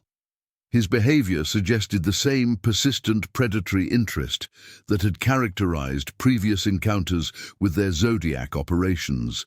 Captain Erickson ordered immediate course alteration and speed increase to create distance from the bear's position before he could enter the water and begin swimming toward the ship, understanding that polar bears could potentially board vessels through lower deck areas or emergency platforms not designed to exclude large predators. The bear entered the water and began swimming directly toward the Aurora Borealis with powerful, efficient strokes that demonstrated his serious intent to reach the vessel. Unlike previous encounters where bears abandoned pursuit relatively quickly, this individual maintained steady approach despite the ship's evasive maneuvering. Magnus coordinated with ship's crew to prepare bear deterrent measures including flare guns, noisemakers, and emergency firearms if the approaching bear succeeded in reaching the ship's hull and attempting to board through accessible deck areas. Polar bears were capable of climbing smooth surfaces and accessing areas not designed for predator exclusion. "He's maintaining pursuit despite our course changes," Dr. Kozlova reported with obvious concern. This level of persistence suggests either extreme food scarcity driving desperate behavior or territorial displacement, creating unusual risk-taking that exceeds documented polar bear behavioral parameters. Chen Wei documented the encounter while remaining inside protected areas, recognizing that his travel blog was capturing unprecedented wildlife behavior that represented genuine emergency situations rather than routine tourist wildlife observation. His readers would need to understand the realistic dangers of Arctic expedition cruising. Isabella Rodriguez filmed the approaching bear through reinforced windows, understanding that her documentary was documenting climate change impacts on polar bear behavior that created new categories of human-wildlife conflict requiring enhanced safety protocols and emergency response capabilities. Dr. Mitchell reviewed emergency medical procedures while observing the bear's persistent approach, calculating treatment scenarios for potential polar bear attacks aboard ship, where evacuation options would be limited and advanced trauma care impossible to provide in Arctic conditions. The Smithfields remained in their cabin, as instructed by crew members, their experience with dangerous situations suggesting that polar bear encounters aboard ship represented threat levels beyond anything they had encountered during 40 years of adventure travel in various challenging environments. At 12:03 p.m., the pursuing polar bear was approximately 50 meters from the ship's hull when Captain Erickson authorized crew members to deploy bear deterrent measures, including air horns, flare guns, and noisemakers designed to discourage wildlife approach without causing permanent harm. The deterrent measures initially appeared effective as the bear stopped his direct approach and began circling the ship's position, though he maintained his presence in the water rather than returning to ice and abandoning his interest in the vessel as normal behavioral patterns would suggest. Magnus coordinated with ship's security team to prepare lethal deterrent measures if non-harmful discouragement failed to convince the bear to abandon his interest in boarding the ship, understanding that polar bear access to passenger areas would create life-threatening emergency requiring immediate response. The bear resumed his approach toward the ship, despite continued deterrent measures, demonstrating the exceptional persistence that had characterized all their recent polar bear encounters and suggesting behavioral adaptations that exceeded normal wildlife response to human presence and deterrent activities. Daniel attempted to access outdoor deck areas for closer photography of the approaching bear, despite repeated crew instructions to remain inside protected spaces, his photographer's obsession continuing to override rational safety assessment even during genuine emergency situations requiring immediate protective measures. Sarah physically restrained her husband from accessing deck areas where an approaching polar bear could potentially encounter unprotected passengers, her medical training making her acutely aware of the massive trauma injuries possible from polar bear attacks in confined ship spaces. At 12:18 p.m., the polar bear reached the ship's hull and began investigating access points, including the Zodiac recovery platform, emergency exits, and lower deck areas where his massive claws and climbing ability might allow him to board the vessel and access passenger spaces. Captain Erickson authorized ship's crew to deploy water cannons and additional deterrent measures to prevent the bear from successfully boarding the vessel, understanding that polar bear access to ship areas would require immediate evacuation of passengers to secure spaces and potential use of lethal force. The bear demonstrated remarkable persistence and problem-solving ability as he systematically investigated multiple potential boarding points around the ship's hull, his behavior suggesting intelligence and adaptability that exceeded normal polar bear responses to human-made obstacles and deterrent measures. Magnus prepared emergency firearms for potential lethal force if the bear succeeded in boarding the ship and could not be deterred from accessing passenger areas, understanding that polar bear attacks in confined spaces would result in catastrophic casualties, requiring immediate defensive response. Dr. Kozlova documented the bear's systematic investigation of ship access points, recognizing unprecedented behavioral adaptation that suggested environmental pressures forcing polar bears to develop new hunting strategies and territorial responses that exceeded documented interaction parameters with human presence. The ship's doctor, Dr. Williams, prepared her medical team for potential mass casualty scenarios if the bear succeeded in boarding and accessing passenger areas, understanding that polar bear attacks would result in massive trauma requiring immediate surgical intervention impossible to provide adequately in ship-based medical facilities. At 12:31 p.m., the polar bear began climbing the ship's hull using his massive claws and exceptional strength, accessing lower deck areas that were not designed to exclude large predators and creating immediate emergency requiring passenger evacuation to secure interior spaces. Captain Erickson ordered immediate implementation of emergency protocols, including passenger evacuation to protected areas and crew preparation for potential lethal force to prevent the bear from accessing inhabited ship areas where catastrophic casualties would be inevitable. Magnus coordinated ship's defense response as the bear successfully accessed lower deck areas and began investigating ship interior access points, his climbing ability and problem-solving intelligence exceeding crew expectations for polar bear behavior around vessels and deterrent measures. The bear's successful boarding of the Aurora Borealis created the first documented case of polar bear ship intrusion in modern Arctic expedition cruise operations, demonstrating behavioral adaptation and environmental pressure that exceeded all existing safety protocols and emergency response procedures. Daniel continued attempting to photograph the boarding bear despite crew orders to evacuate to secure areas, his photographer's obsession creating additional emergency complications as crew members were forced to physically restrain him from accessing areas where the bear might encounter unprotected passengers.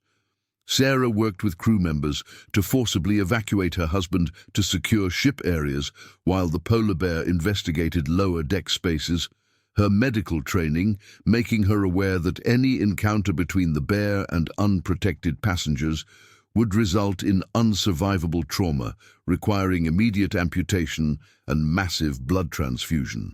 At 12:44 p.m., the polar bear gained access to ship interior spaces through an emergency exit not designed to exclude large predators, creating immediate life-threatening emergency as the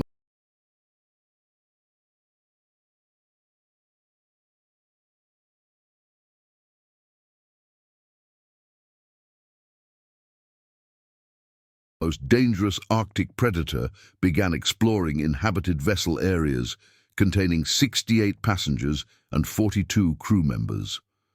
Captain Erickson authorized immediate use of lethal force to eliminate the polar bear threat before he could encounter passengers or crew in ship interior spaces, understanding that polar bear presence aboard vessel created unsurvivable emergency requiring immediate defensive response to prevent mass casualties.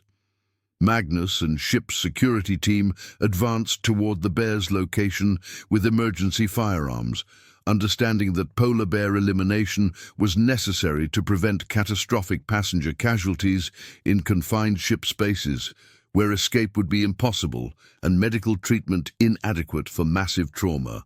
The polar bear's movement through ship interior created unprecedented emergency in Arctic expedition cruise history, as the most powerful Arctic predator gained access to passenger vessel during normal cruise operations, creating survival situation exceeding all existing safety protocols and emergency procedures.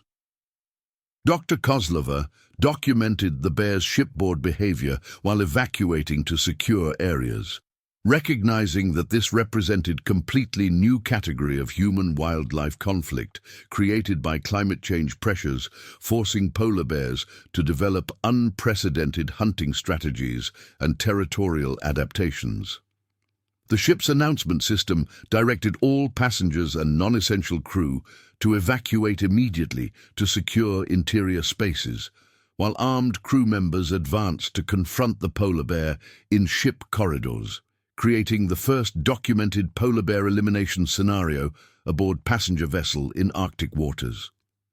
At 12:52 p.m., the polar bear encountered his first crew member in ship corridor areas, resulting in immediate catastrophic attack as the predator demonstrated the massive strength and killing efficiency that made polar bears the Arctic's apex predator and most dangerous wildlife encounter.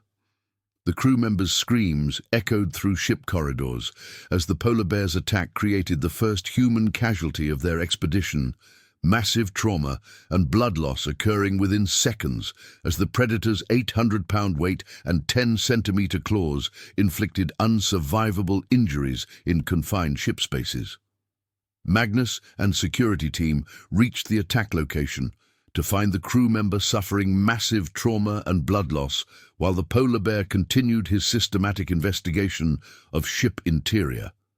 The predator's behavior suggesting territorial claiming rather than feeding, creating ongoing threat to all vessel occupants. Captain Eriksson authorized immediate lethal force against the polar bear, as crew member casualties mounted and the Predator's shipboard presence created ongoing life-threatening emergency requiring elimination before additional encounters with passengers or crew could occur in confined vessel spaces.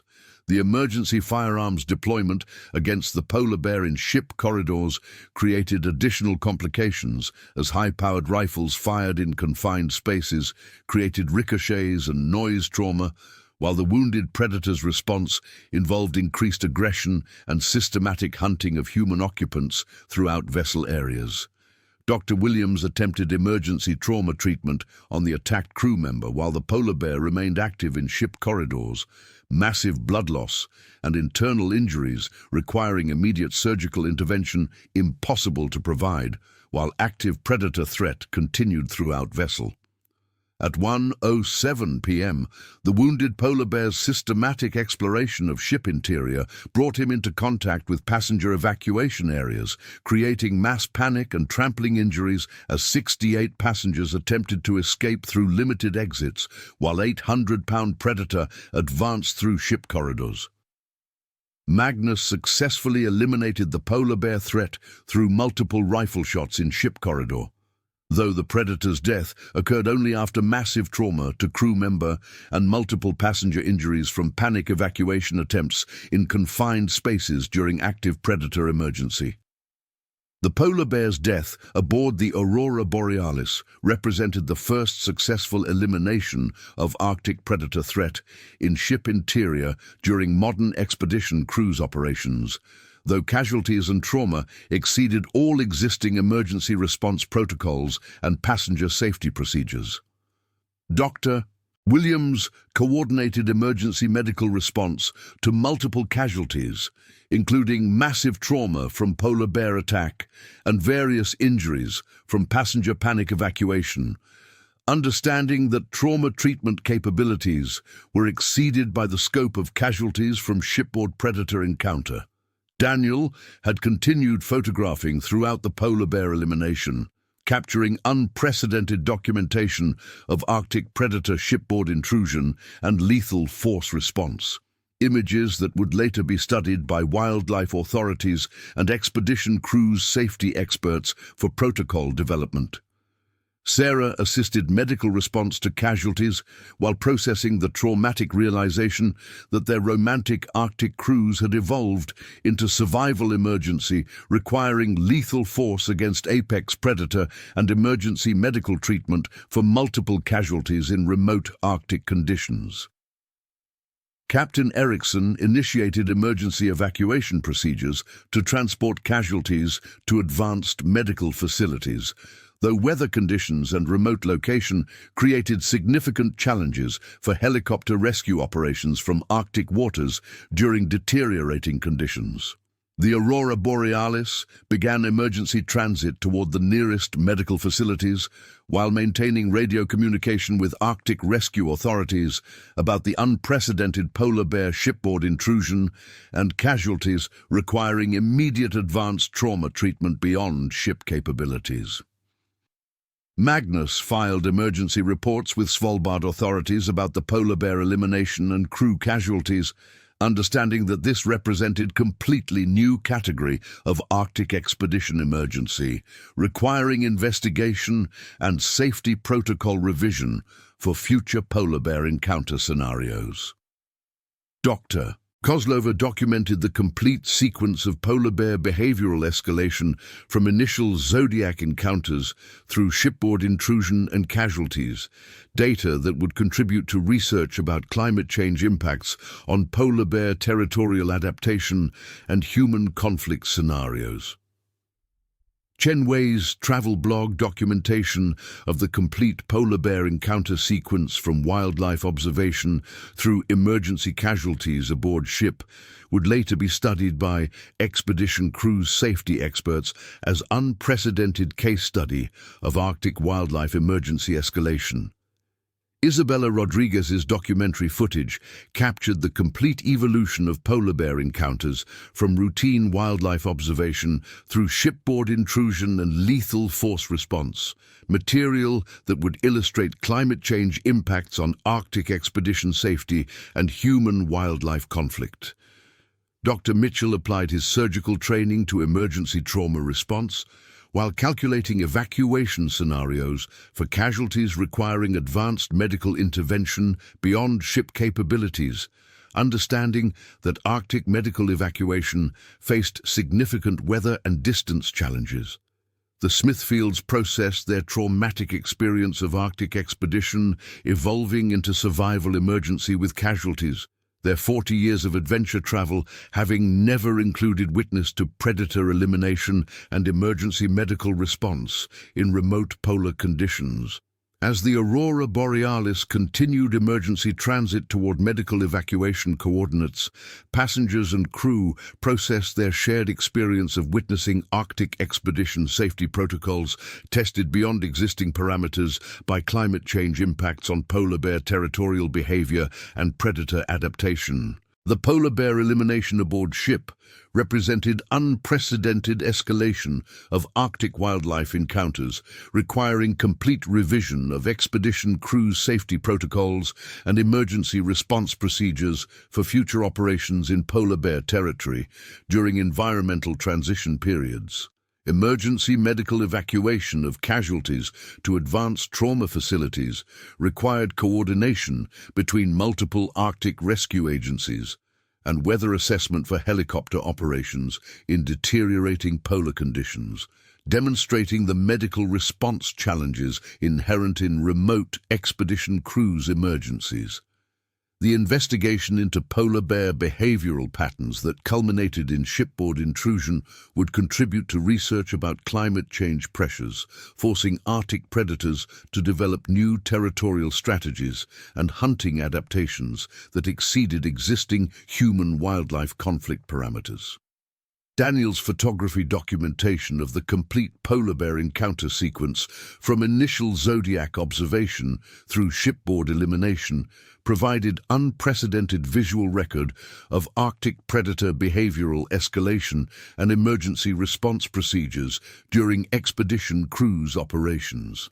Sarah's medical training had provided crucial assistance during emergency response to casualties, though the experience fundamentally altered her perception of expedition cruise safety and the medical treatment challenges inherent in accessing remote polar environments during wildlife encounters.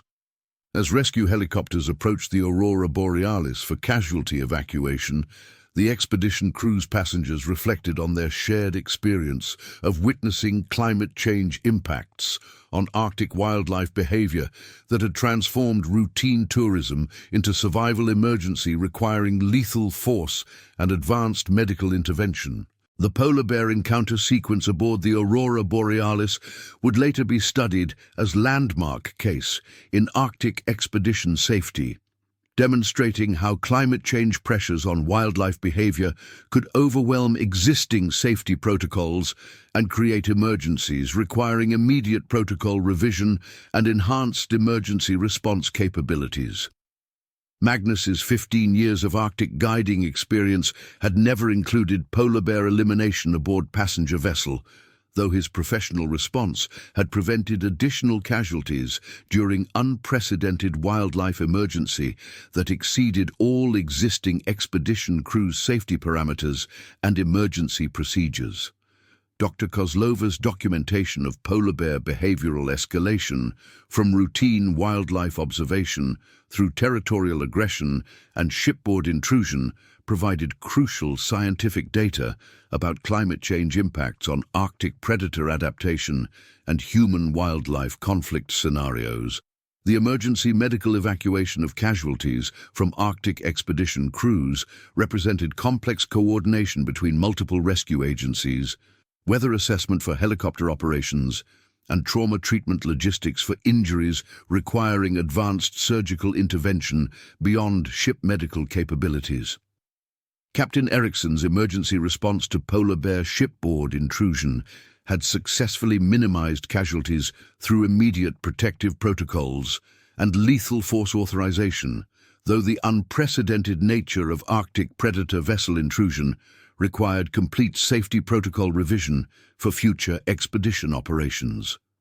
As the Aurora Borealis reached emergency evacuation coordinates and casualties were transferred to rescue helicopters for advanced medical treatment, passengers processed their traumatic transformation from Arctic tourism to survival emergency during unprecedented wildlife encounter escalation. The polar bear elimination and casualty evacuation marked the conclusion of the most dangerous Arctic expedition cruise emergency in modern polar tourism history, providing crucial data for safety protocol revision and climate change impact assessment on wildlife behavior and human-predator conflict scenarios. The next stories. The Last Sermon. The morning of June 2nd, 2024, dawned crisp and clear across the Payette National Forest, with fingers of golden sunlight piercing through the towering canopy of ponderosa pines that surrounded Mountain View Community Church. Pastor Michael Reynolds had risen at 5:30 a.m., as was his custom, to spend an hour in prayer and preparation before the day's responsibilities began. At 62 years old, his weathered hands moved with practiced familiarity across the pages of his worn leather Bible, a gift from his late wife Margaret on their 25th wedding anniversary, just 2 years before cancer claimed her life. The small parsonage where Michael lived sat just 50 yards from the church itself, connected by a winding gravel path that he'd walked thousands of times over his 15 years serving this remote mountain congregation. The house, built in 1962, the same year Michael was born, had been home to 4 pastors before him, each leaving their mark in small ways.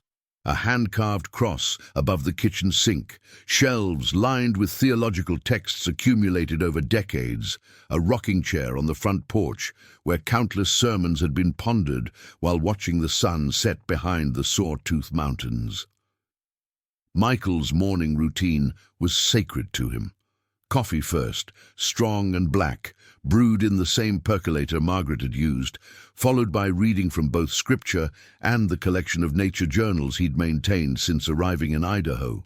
He documented everything: the first wildflowers of spring, the migration patterns of elk through the valley, the subtle changes in weather that could mean the difference between a peaceful day and a dangerous one in this unforgiving wilderness.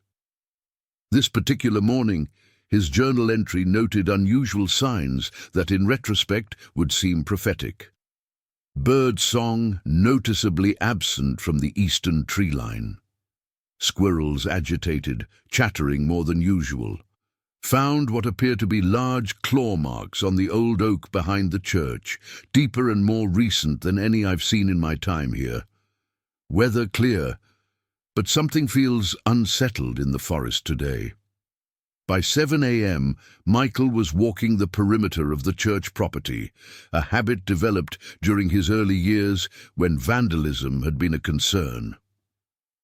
The Mountain View Community Church sat on 5 acres of cleared land, surrounded by dense forest on 3 sides, with the narrow 2-lane Highway 55 providing the only access from the valley below. The church building itself was modest, a simple wooden structure that could seat 40 people comfortably, with hand-hewn log walls that had weathered to a rich silver grey over nearly 4 decades of mountain winters.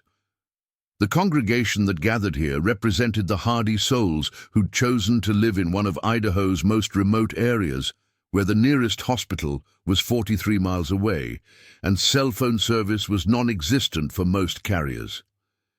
They were loggers and Forest Service workers, retired couples seeking solitude, and young families drawn by the promise of raising children in God's creation far from urban corruption. Eleanor Hartman had been among the founding members of the church in 1987. At 74, she remained sharp as a tack, despite the arthritis that required her to use a wooden cane carved by her late husband Robert from mountain ash. Eleanor lived alone in a cabin 20 miles down the winding mountain road, maintaining fierce independence despite her children's repeated offers to move her closer to civilization.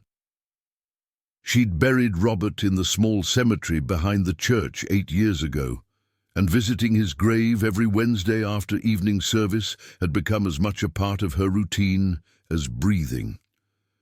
This morning, Eleanor was up before dawn, preparing the homemade apple cobbler she brought to church functions, her kitchen filled with the scent of cinnamon and butter as she worked, humming hymns in a voice that had led the church choir for over a decade. The cobbler was her way of contributing to the fellowship that meant everything to her in these isolated mountains. Church wasn't just spiritual sustenance for Eleanor. It was her primary human connection, the thread that kept her anchored to community in a place where it would be easy to disappear entirely. 30 miles north, Sarah Chen was having the morning argument that had become routine since moving to Idaho 2 years ago. Her 15-year-old daughter, Emma, stood in their kitchen, holding up her phone with an expression of teenage disgust. "Mom, there's literally no signal here. Again. How am I supposed to stay connected with my friends? How am I supposed to do anything?" Sarah poured coffee into her travel mug, trying to maintain patience she didn't feel. Moving to this remote area had been her decision, made in the aftermath of a messy divorce that had left her questioning everything about her life in Seattle. As a nurse practitioner, she could work anywhere, and the job at the small medical clinic in Cascade had seemed like a chance to start over, to give Emma a childhood surrounded by nature instead of traffic and concrete. "Emma, we've talked about this.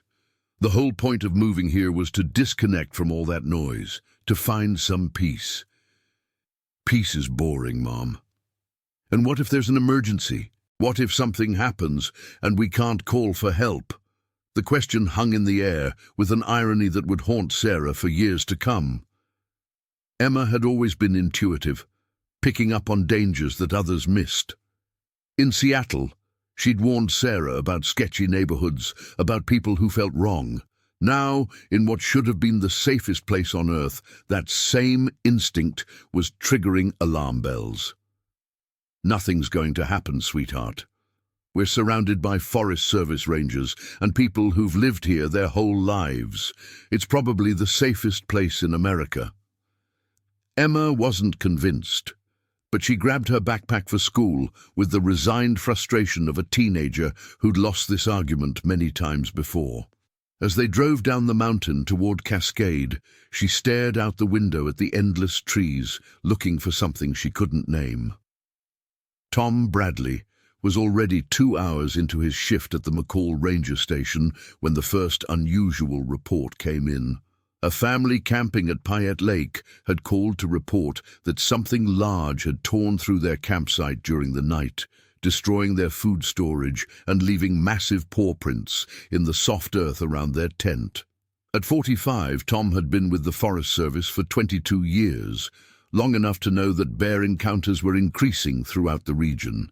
Climate change was disrupting traditional food sources, forcing bears to travel farther and take greater risks to find adequate nutrition.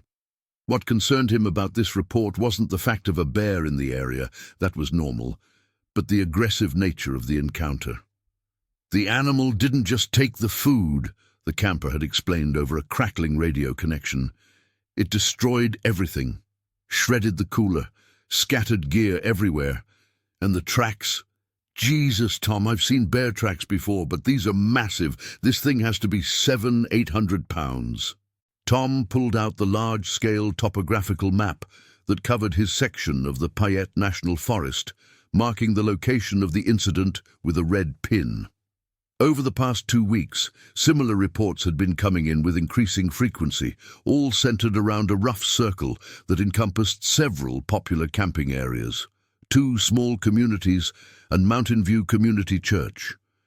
His wife, Janet, was already at Cascade Elementary, preparing her kindergarten classroom for another day of teaching 5-year-olds about letters and numbers and the basic rules of civilization. She'd grown up in this area, daughter of a logger who'd worked these forests for 40 years before a falling tree ended his career and nearly his life. Janet understood the wilderness in ways that newcomers never could. It was beautiful and sustaining, but it was also wild and dangerous, following rules that had nothing to do with human convenience or safety. Their 8-year-old twin boys, Lucas and Mark, were spending the summer exploring every inch of their 10-acre property, building forts in the woods and fishing in the creek that ran behind their house. Tom had taught them early about bear safety: make noise while hiking, store food properly, never run from a bear. But he was beginning to think those lessons might not be enough. The second radio call came at 10:15 a.m. A logging crew working the north slope of Brundage Mountain reported finding a fresh deer kill that showed signs of bear predation. But it wasn't the kill itself that worried the crew foreman. It was the fact that the bear had dragged the carcass nearly a quarter-mile closer to human habitation before feeding, directly opposite to normal grizzly behavior. "This bear ain't afraid of people, Tom," the foreman explained. "Usually they drag kills deeper into the wilderness. This one brought it toward the road. That's not normal." Tom felt the familiar knot of concern forming in his stomach. In his 2 decades of experience, bears that lost their natural fear of humans were the most dangerous animals in the forest. They were unpredictable, territorial, and increasingly aggressive. He made a note to call Idaho Fish and Game as soon as possible. By noon, the temperature had climbed to 78 degrees, unusually warm for early June at this elevation. Dr. Amanda Foster was enjoying a rare quiet period in the emergency department at St. Alphonsus Regional Medical Center in Boise when her pager buzzed with a routine trauma alert. As the lead emergency physician, she'd handled everything from heart attacks to chainsaw accidents during her 8 years at the hospital, but bear attacks were thankfully rare, maybe 2 or 3 per year across the entire region. Amanda had grown up in Southern California, drawn to Idaho by a combination of lower living costs and the appeal of a slower pace of life. She'd specialized in emergency medicine specifically because she enjoyed the variety and intensity, never knowing what the next ambulance might bring through the doors. Today felt different somehow, though she couldn't pinpoint why. The usual stream of minor injuries and routine emergencies seemed heavier, more ominous. Her medical training had taught her to trust data over intuition, but 15 years of emergency medicine had also taught her that sometimes the hospital itself seemed to hold its breath before major trauma arrived. Staff would joke about quiet shifts being too quiet, about the calm before the storm. Today felt like one of those days. Back at Mountain View Community Church, Michael was putting the finishing touches on his sermon for the evening service. Wednesday nights were traditionally smaller gatherings, focused on Bible study and fellowship rather than the formal worship of Sunday mornings. Tonight's topic was Psalm 23, a passage he'd returned to again and again during his years of ministry, finding new depths each time he explored its familiar verses. "The Lord is my shepherd. I shall not want," he read aloud to the empty sanctuary, his voice echoing off the hand-hewn log walls. "He makes me lie down in green pastures. He leads me beside quiet waters. He refreshes my soul." The irony of discussing divine protection while living in one of the most dangerous wilderness areas in North America wasn't lost on Michael. He'd officiated funerals for loggers killed by falling trees, for hunters who'd gotten lost and died of exposure, for children who'd drowned in the deceptively calm mountain lakes. Faith didn't provide immunity from the dangers of the natural world. It provided the strength to face those dangers with courage and purpose. Michael's own faith had been tested 8 years ago when Margaret's cancer diagnosis shattered their plans for retirement and golden years together. He'd raged at God, questioned everything he'd preached about divine love and providence. But he'd also seen how their small mountain congregation had rallied around them, providing meals and transportation to distant medical appointments, offering prayers and practical support that sustained them through the darkest months. Margaret had died on a Tuesday morning in March, with snow falling outside their bedroom window and Michael holding her hand as her breathing gradually stilled. Her last words had been about the church, about the people who'd become their extended family in this remote place. "Take care of them," she'd whispered. "They need you." It was a promise Michael had kept faithfully, even when loneliness threatened to overwhelm him, even when well-meaning family members suggested he retire and move closer to his daughter in Portland.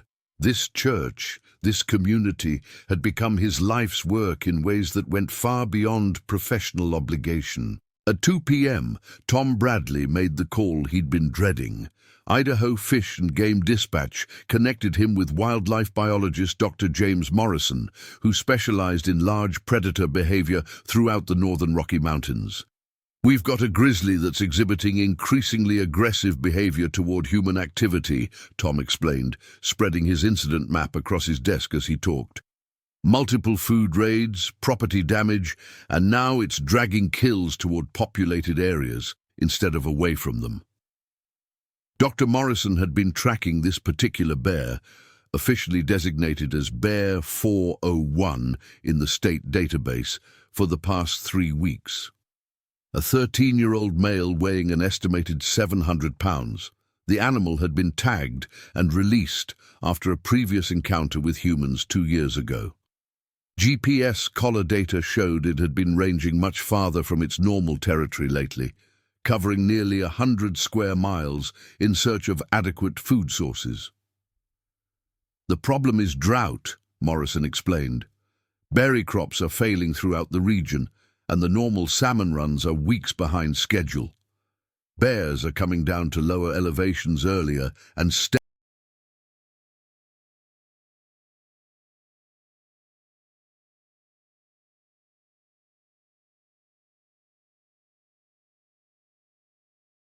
longer, which puts them in direct conflict with human development."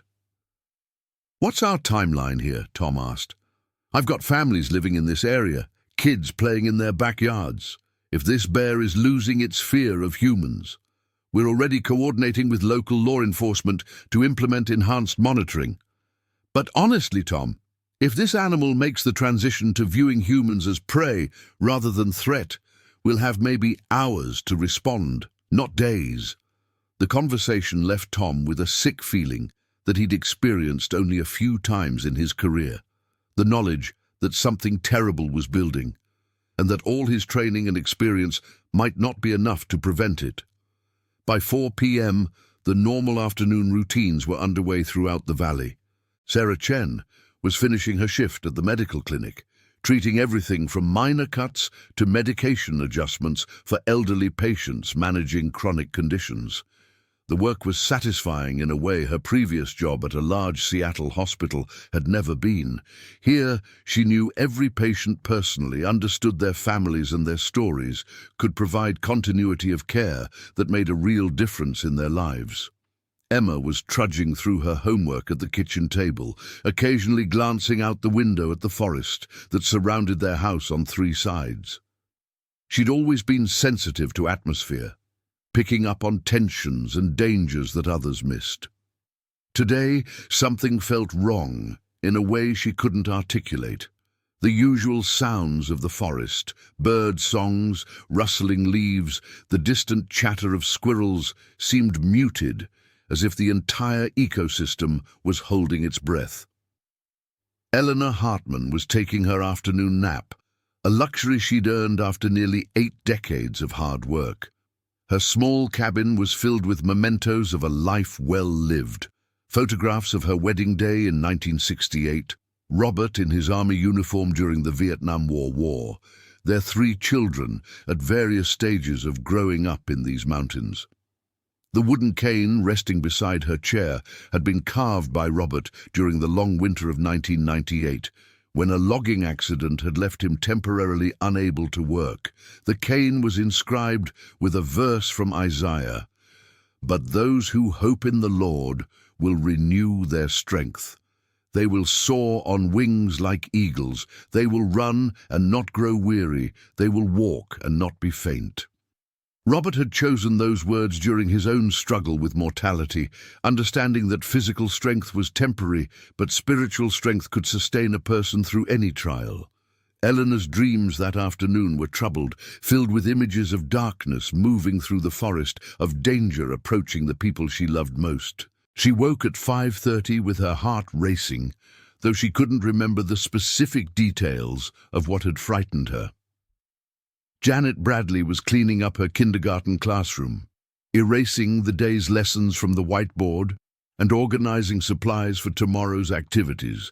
Teaching 5-year-olds required endless patience and boundless energy, but it also provided daily reminders of wonder and innocence that kept her grounded in what truly mattered.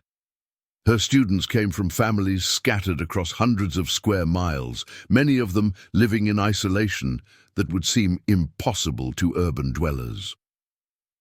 Lucas and Mark were building a dam across the creek behind their house, working with the focused intensity that 8-year-olds brought to projects they considered vitally important. Tom had taught them to read the forest signs, which tracks belonged to deer, which to elk, how to identify bear scat, and estimate how fresh it was. They were mountain children in the truest sense, as comfortable in the wilderness as their urban counterparts were on city playgrounds. But today, even they noticed something different. The usual wildlife that populated their property, chipmunks, squirrels, the occasional deer, seemed to have vanished. The forest felt empty in a way that made the boys unconsciously move closer together as they worked. By 6 p.m., people were beginning to gather at Mountain View Community Church for the evening service. Wednesday night attendance was typically smaller than Sundays, usually drawing between 8 and 15 people, depending on weather and work schedules. Tonight, 12 faithful souls made the journey up the winding mountain roads to participate in fellowship and Bible study. Eleanor arrived first, as always, using her key to unlock the church and turn on the lights. The sanctuary felt particularly peaceful this evening, with late afternoon sunlight streaming through the simple stained glass windows that depicted scenes from the Psalms. She moved slowly due to her arthritis, but she still insisted on arranging the folding chairs in a circle for discussion rather than the formal rows used for Sunday worship. Sarah and Emma Chen arrived at 6:15, with Emma immediately checking her phone for the non-existent signal that had become her evening ritual.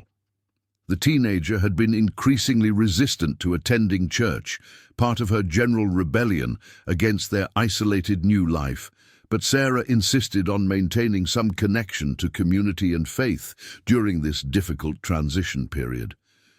"Why can't we go to a church in town?" Emma asked for the 100th time. "Somewhere with other kids? Somewhere with Wi-Fi?"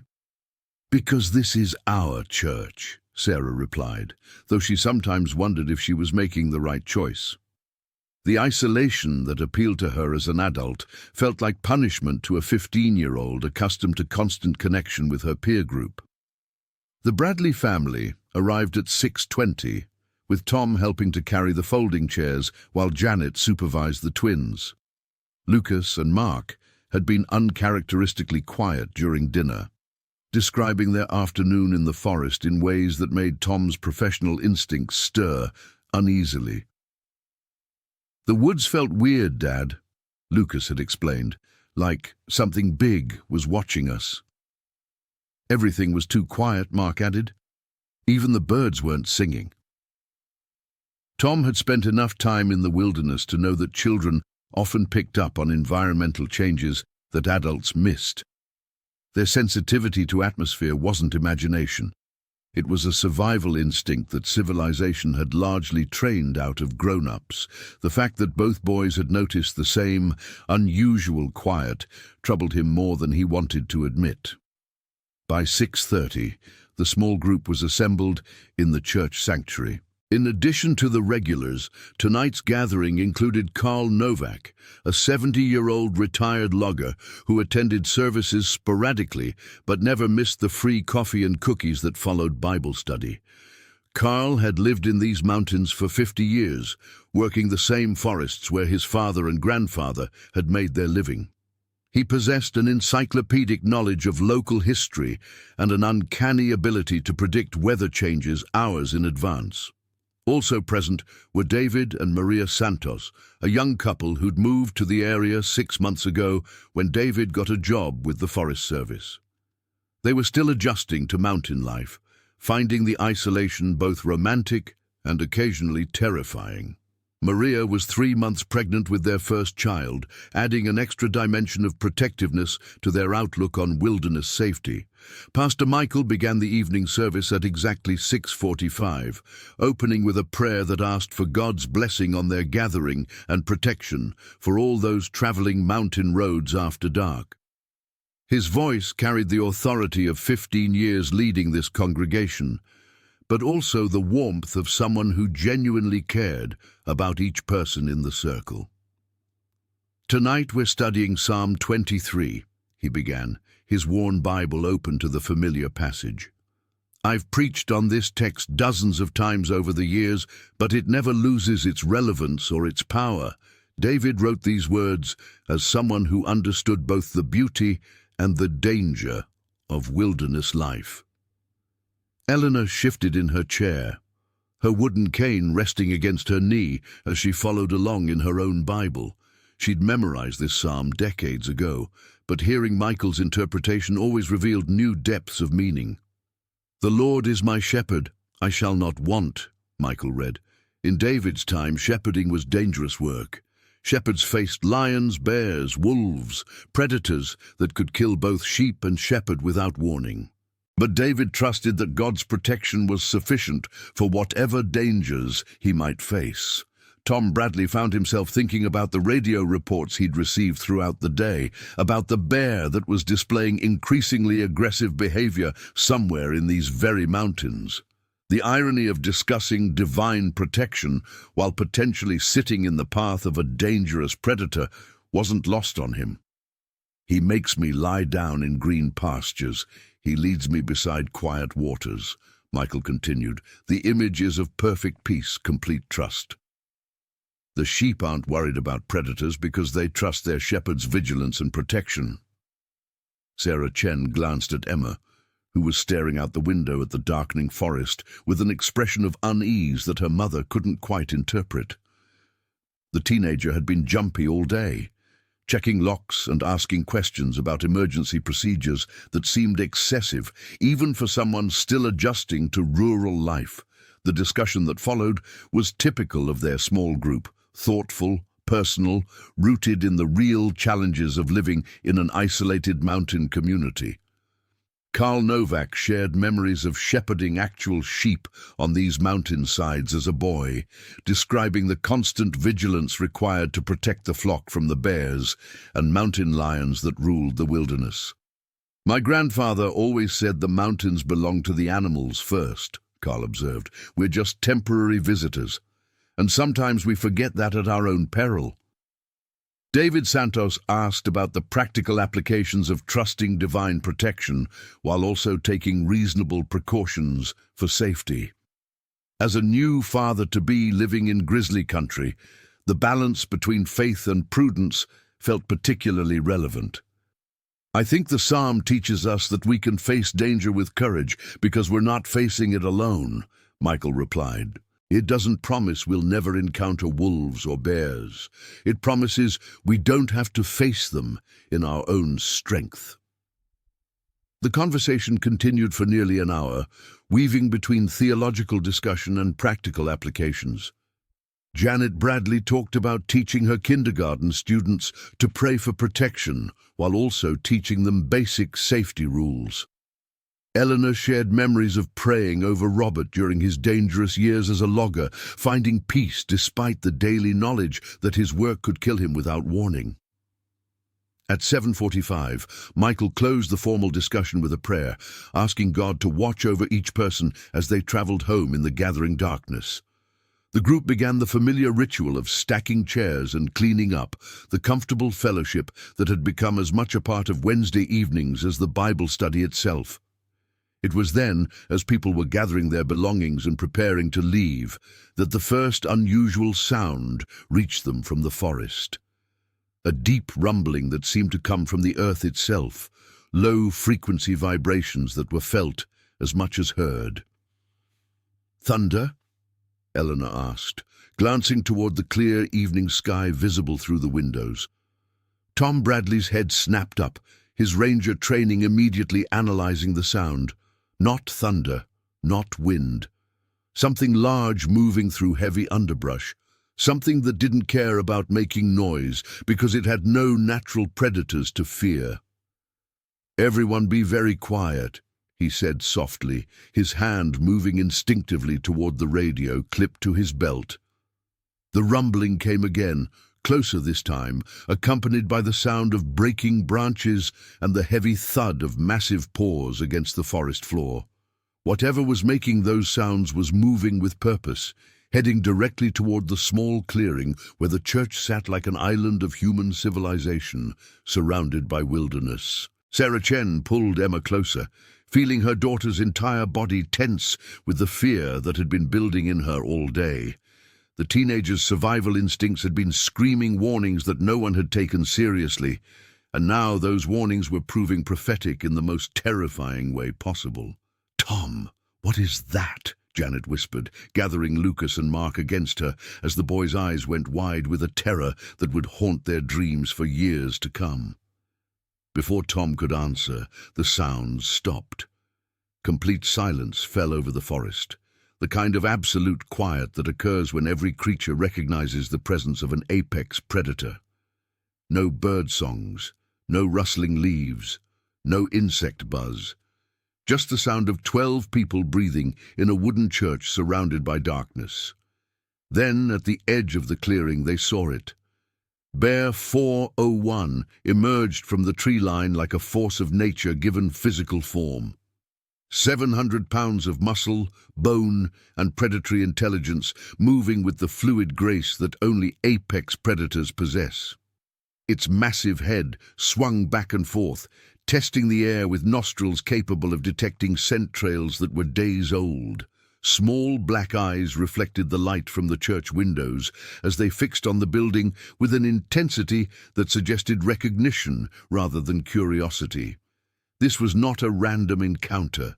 This bear had been tracking human activity for weeks, growing bolder with each successful raid on campsites and garbage areas. It had lost the natural fear of humans that kept its species alive in a world where people carried guns and called in government hunters.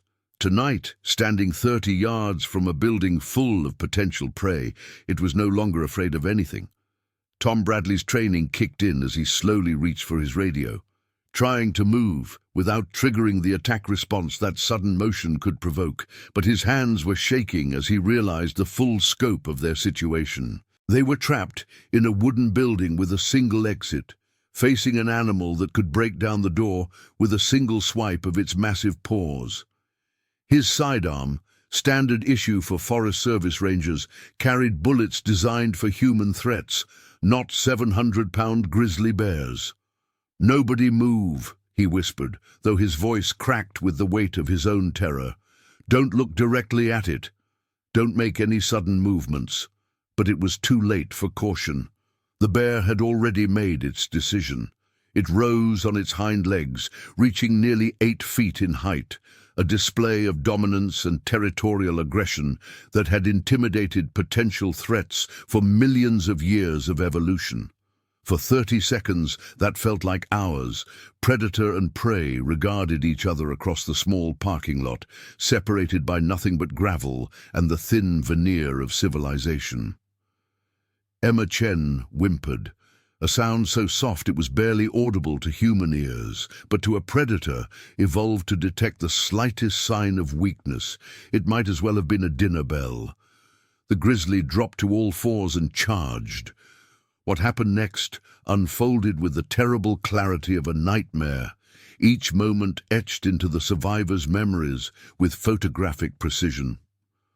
Tom Bradley pushed his family toward the back of the church while fumbling with his radio, trying to call for help that was 43 miles away.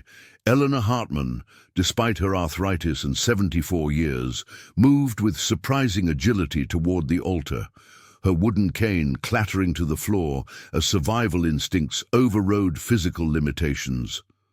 Sarah Chen grabbed Emma and dove behind the last row of pews, her medical training automatically assessing escape routes and defensive positions, even as terror threatened to overwhelm rational thought.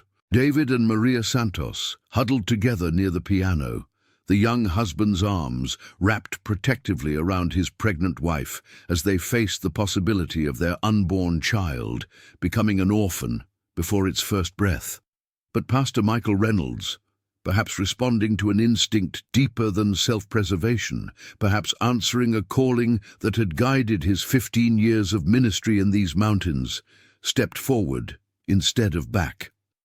"Hey!" he shouted, waving his arms to draw the bear's attention away from the families behind him. "Over here!"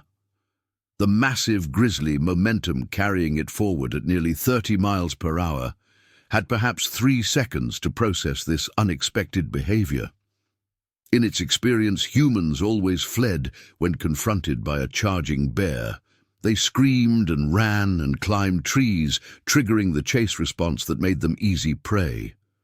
But this human was moving toward the danger, making himself a larger target, challenging the bear's dominance in a way that violated every natural law the animal understood. The collision sent Pastor Michael Reynolds flying backward 15 feet, his body striking the wooden steps of the church with a sickening crack that echoed off the log walls.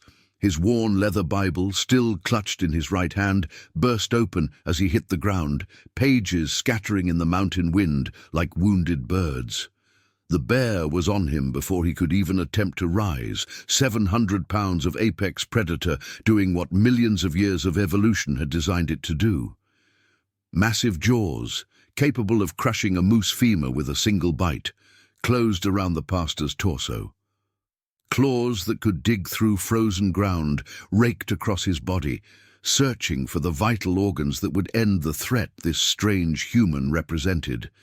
Michael's hands, those same hands that had baptized children in mountain streams and offered communion bread to faithful congregants, beat helplessly against the bear's massive skull. His voice, which had comforted the dying and proclaimed hope to the despairing for 15 years, was reduced to wordless screams that carried across the valley like the final prayers of a man who had lived his faith until the very end.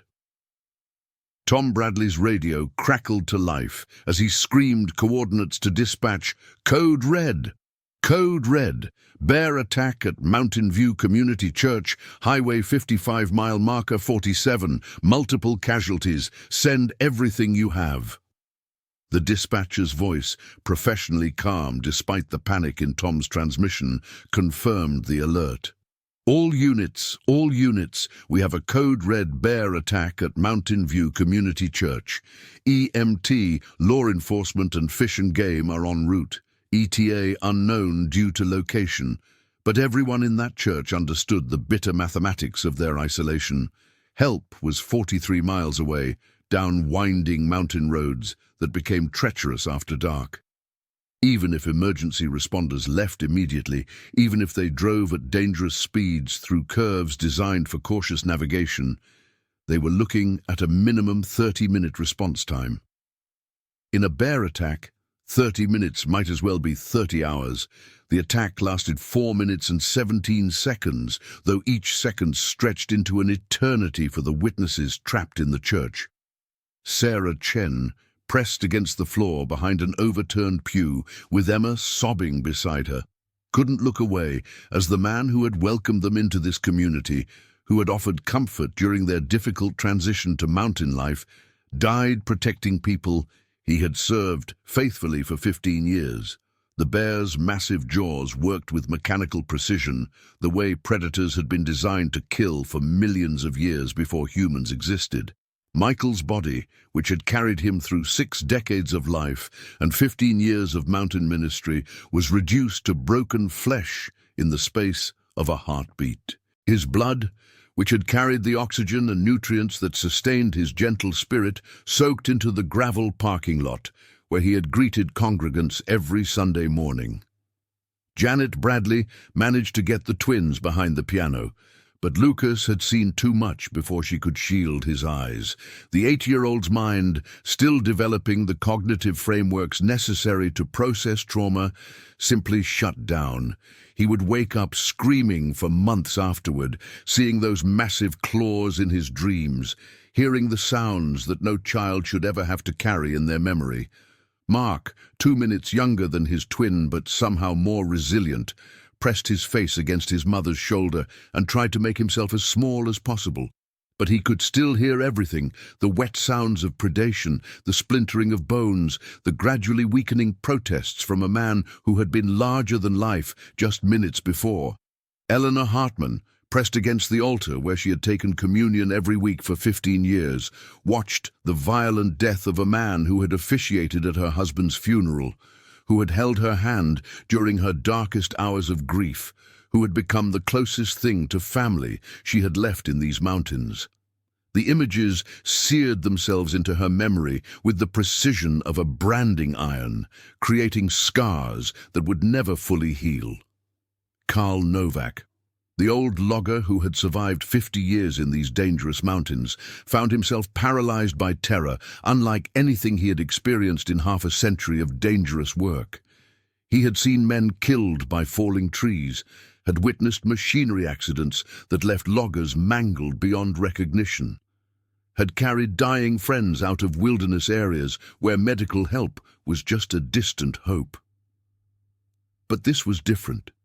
This was nature reclaiming dominance in the most brutal way possible, reminding human beings that their civilization was just a temporary agreement that could be revoked without warning. David and Maria Santos huddled together near the far wall, the young husband's hands instinctively protecting his pregnant wife's belly, where their unborn child was developing in blissful ignorance of the violence occurring just yards away.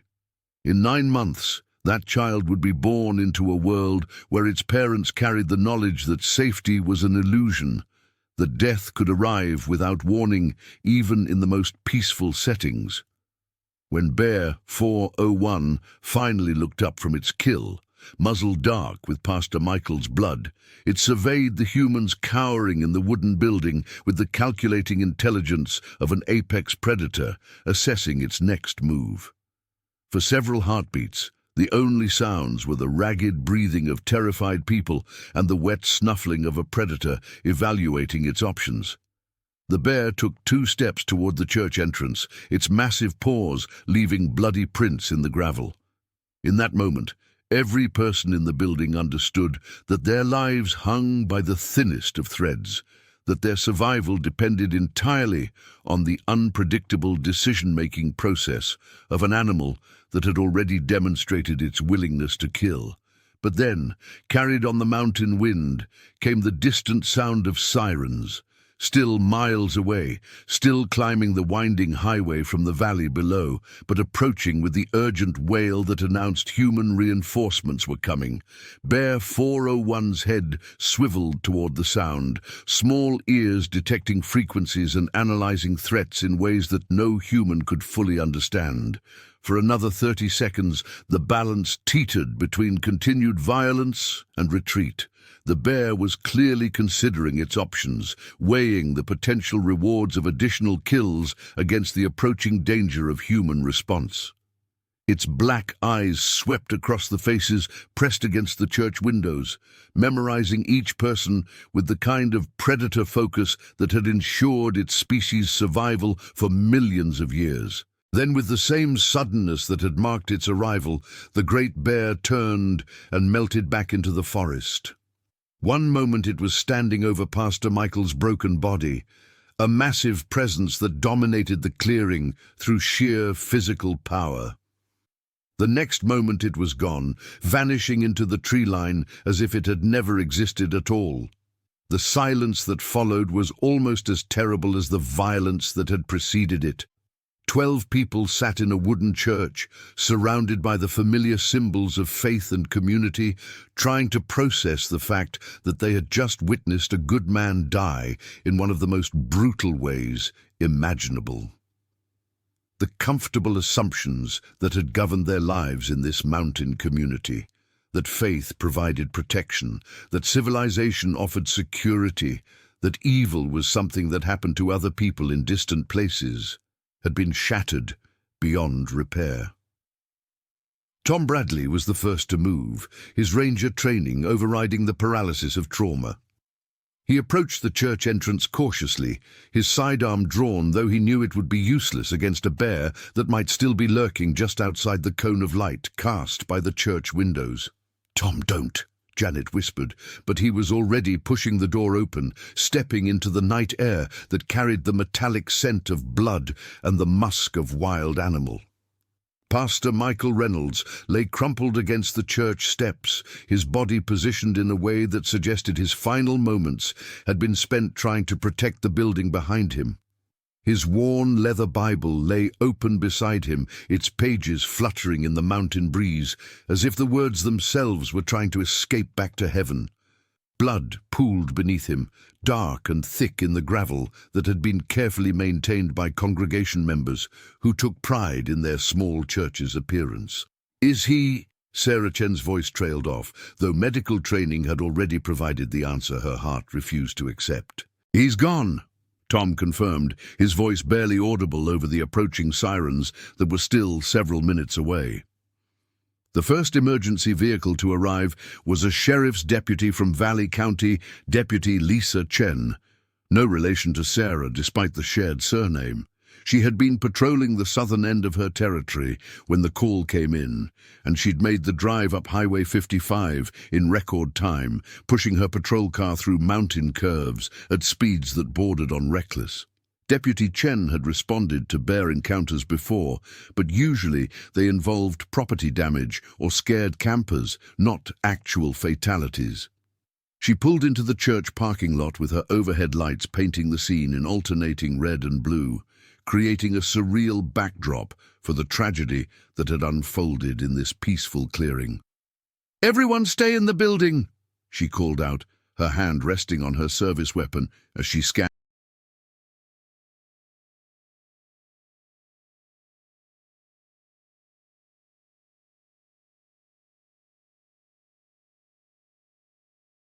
the tree line for any sign of the animal that had caused this devastation. The bear could still be in the area. Tom Bradley emerged from the church to brief her on the situation, his voice steady, despite the shock that was beginning to set in. Single adult male grizzly, estimated 700 pounds. Attack lasted approximately 4 minutes. Pastor Michael Reynolds is deceased. No other physical injuries, but we have multiple witnesses experiencing severe trauma. Deputy Chen knelt beside the pastor's body, checking for vital signs, though the extent of his injuries made survival impossible. Michael's face, somehow untouched by the attack, wore an expression of strange peace, as if his final moments had brought him closer to the God he had served faithfully for so many years. The second emergency vehicle to arrive was Paramedic Unit 7 from McCall, with EMTs Ryan Walsh and Jessica Martinez aboard an ambulance that had been rushed up the mountain at speeds that tested both their driving skills and their equipment's suspension system. Both medics were veterans with over a decade of experience responding to wilderness emergencies, but neither had ever worked an actual bear fatality. "Jesus Christ," Ryan muttered as their headlights illuminated the scene. "I mean, Jesus." Jessica was already grabbing their trauma kit, though her medical training told her they were dealing with a recovery situation rather than a rescue. How many victims? One fatality, multiple witnesses with severe psychological trauma, Deputy Chen reported. The bear is no longer visible, but Fish and Game is en route to track and contain. The paramedics approached Pastor Michael's body with the professional demeanor that emergency responders use to shield themselves from the emotional impact of their work, but even their practiced detachment couldn't entirely protect them from the brutality of what they were seeing. Michael's injuries were consistent with a large predator attack. Massive trauma to the torso, evidence of powerful jaws and claws, blood loss that would have been rapidly fatal. Time of death? Jessica asked, though the question was purely procedural. Approximately 8:10 p.m., Tom Bradley answered, his ranger training providing the precise timeline that would be required for official reports. The third vehicle to arrive carried Idaho Fish and Game officers Mark Stevens and Jennifer Cole, both specialists in large predator management who had been called away from dinner with their families to respond to every wildlife officer's worst nightmare, a fatal bear attack in a populated area. Officer Stevens had been tracking Bear 401 for the past 3 weeks, trying to predict its movement patterns and assess the threat level it represented to human populations.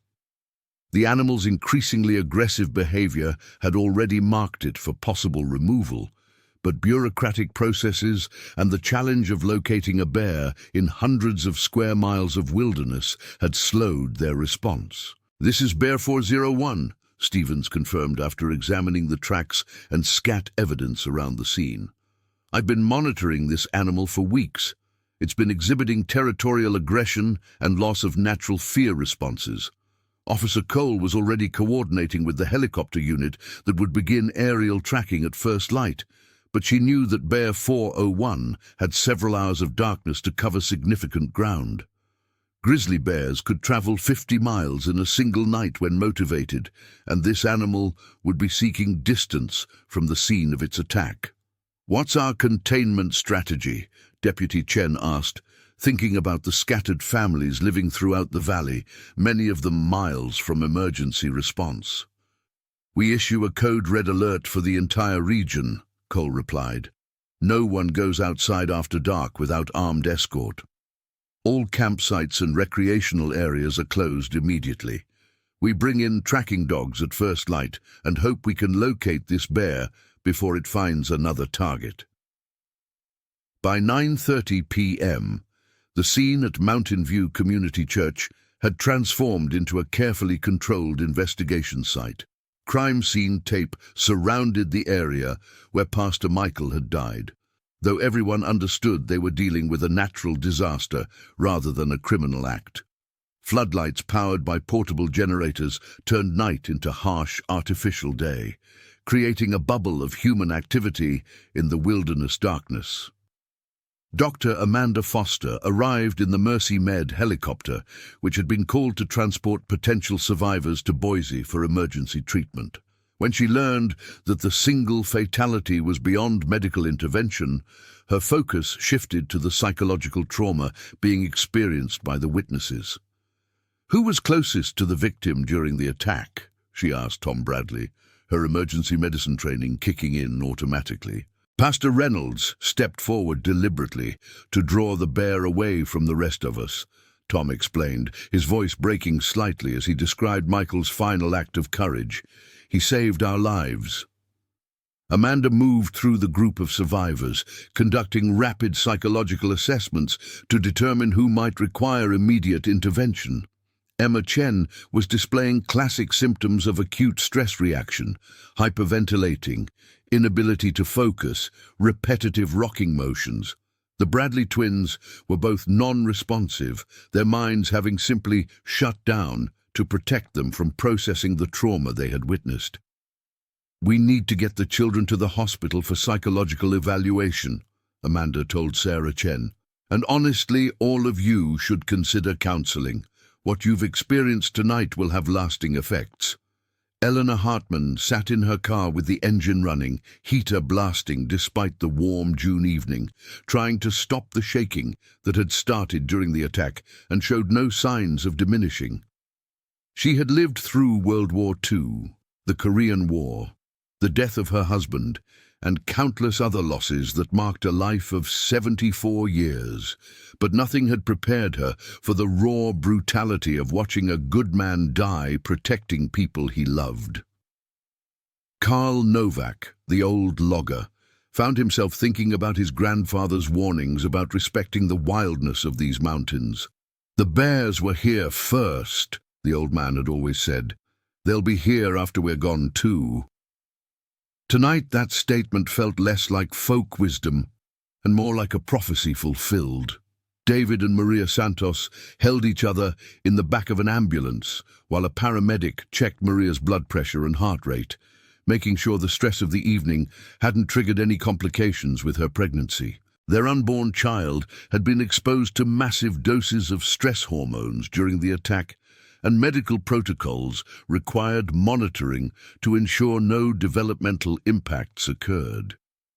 "We can't stay here," Maria whispered to her husband, her hand resting protectively on her belly. "We can't raise a baby in a place where something like this can happen." David understood her fear, but he also understood that what they had witnessed wasn't unique to this location. Wilderness areas throughout the American West were experiencing increased human-wildlife conflicts as climate change and development pressures forced dangerous animals into closer contact with populated areas. Moving to another location might provide psychological comfort, but it wouldn't eliminate the fundamental reality that civilization and wilderness existed in an uneasy balance that could tip toward violence without warning. The investigation continued through the night, with teams of specialists documenting every aspect of the attack and its aftermath. Dr. James Morrison, the wildlife biologist who had been tracking Bear 401, arrived at midnight to examine the physical evidence and attempt to understand the behavioral patterns that had led to this tragedy. "This bear has been escalating its aggressive behavior for weeks," Morrison explained to the assembled law enforcement and emergency personnel. "Climate change has disrupted its normal food sources, forcing it to travel farther and take greater risks to find adequate nutrition. When bears become habituated to human food sources, they often lose their natural fear of people." "What does that mean for public safety going forward?" Deputy Chen asked. "It means this animal has crossed a line. Once a bear views humans as potential prey, rather than threats to be avoided, it becomes one of the most dangerous predators in North America. We have to assume it will attack again, unless we can locate and remove it immediately."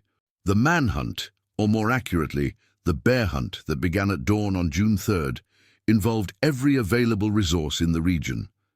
Idaho Fish and Game brought in teams of tracking dogs specially trained to follow bear scent trails. The Forest Service provided helicopters for aerial reconnaissance. Local law enforcement coordinated roadblocks and evacuation procedures for the most isolated families.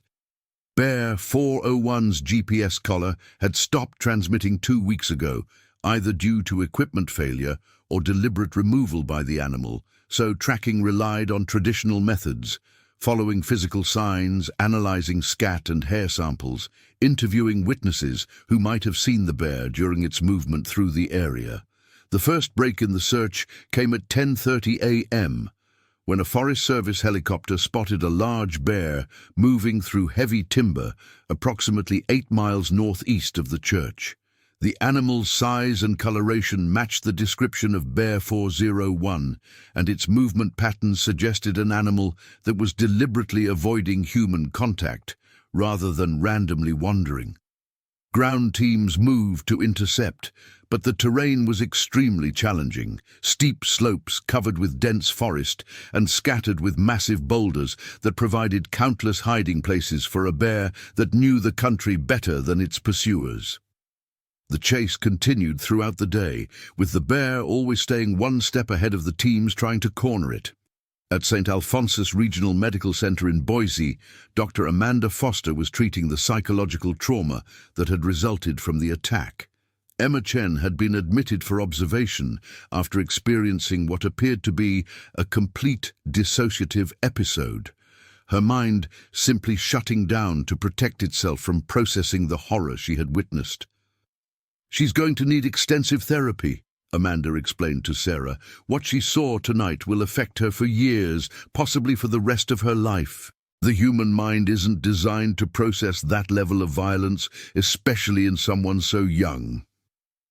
Sarah sat beside her daughter's hospital bed, holding Emma's hand and trying to find words of comfort that felt adequate to the situation. "How do you explain to a 15-year-old that the world contains such random brutality? How do you rebuild a sense of safety after it's been shattered so completely?"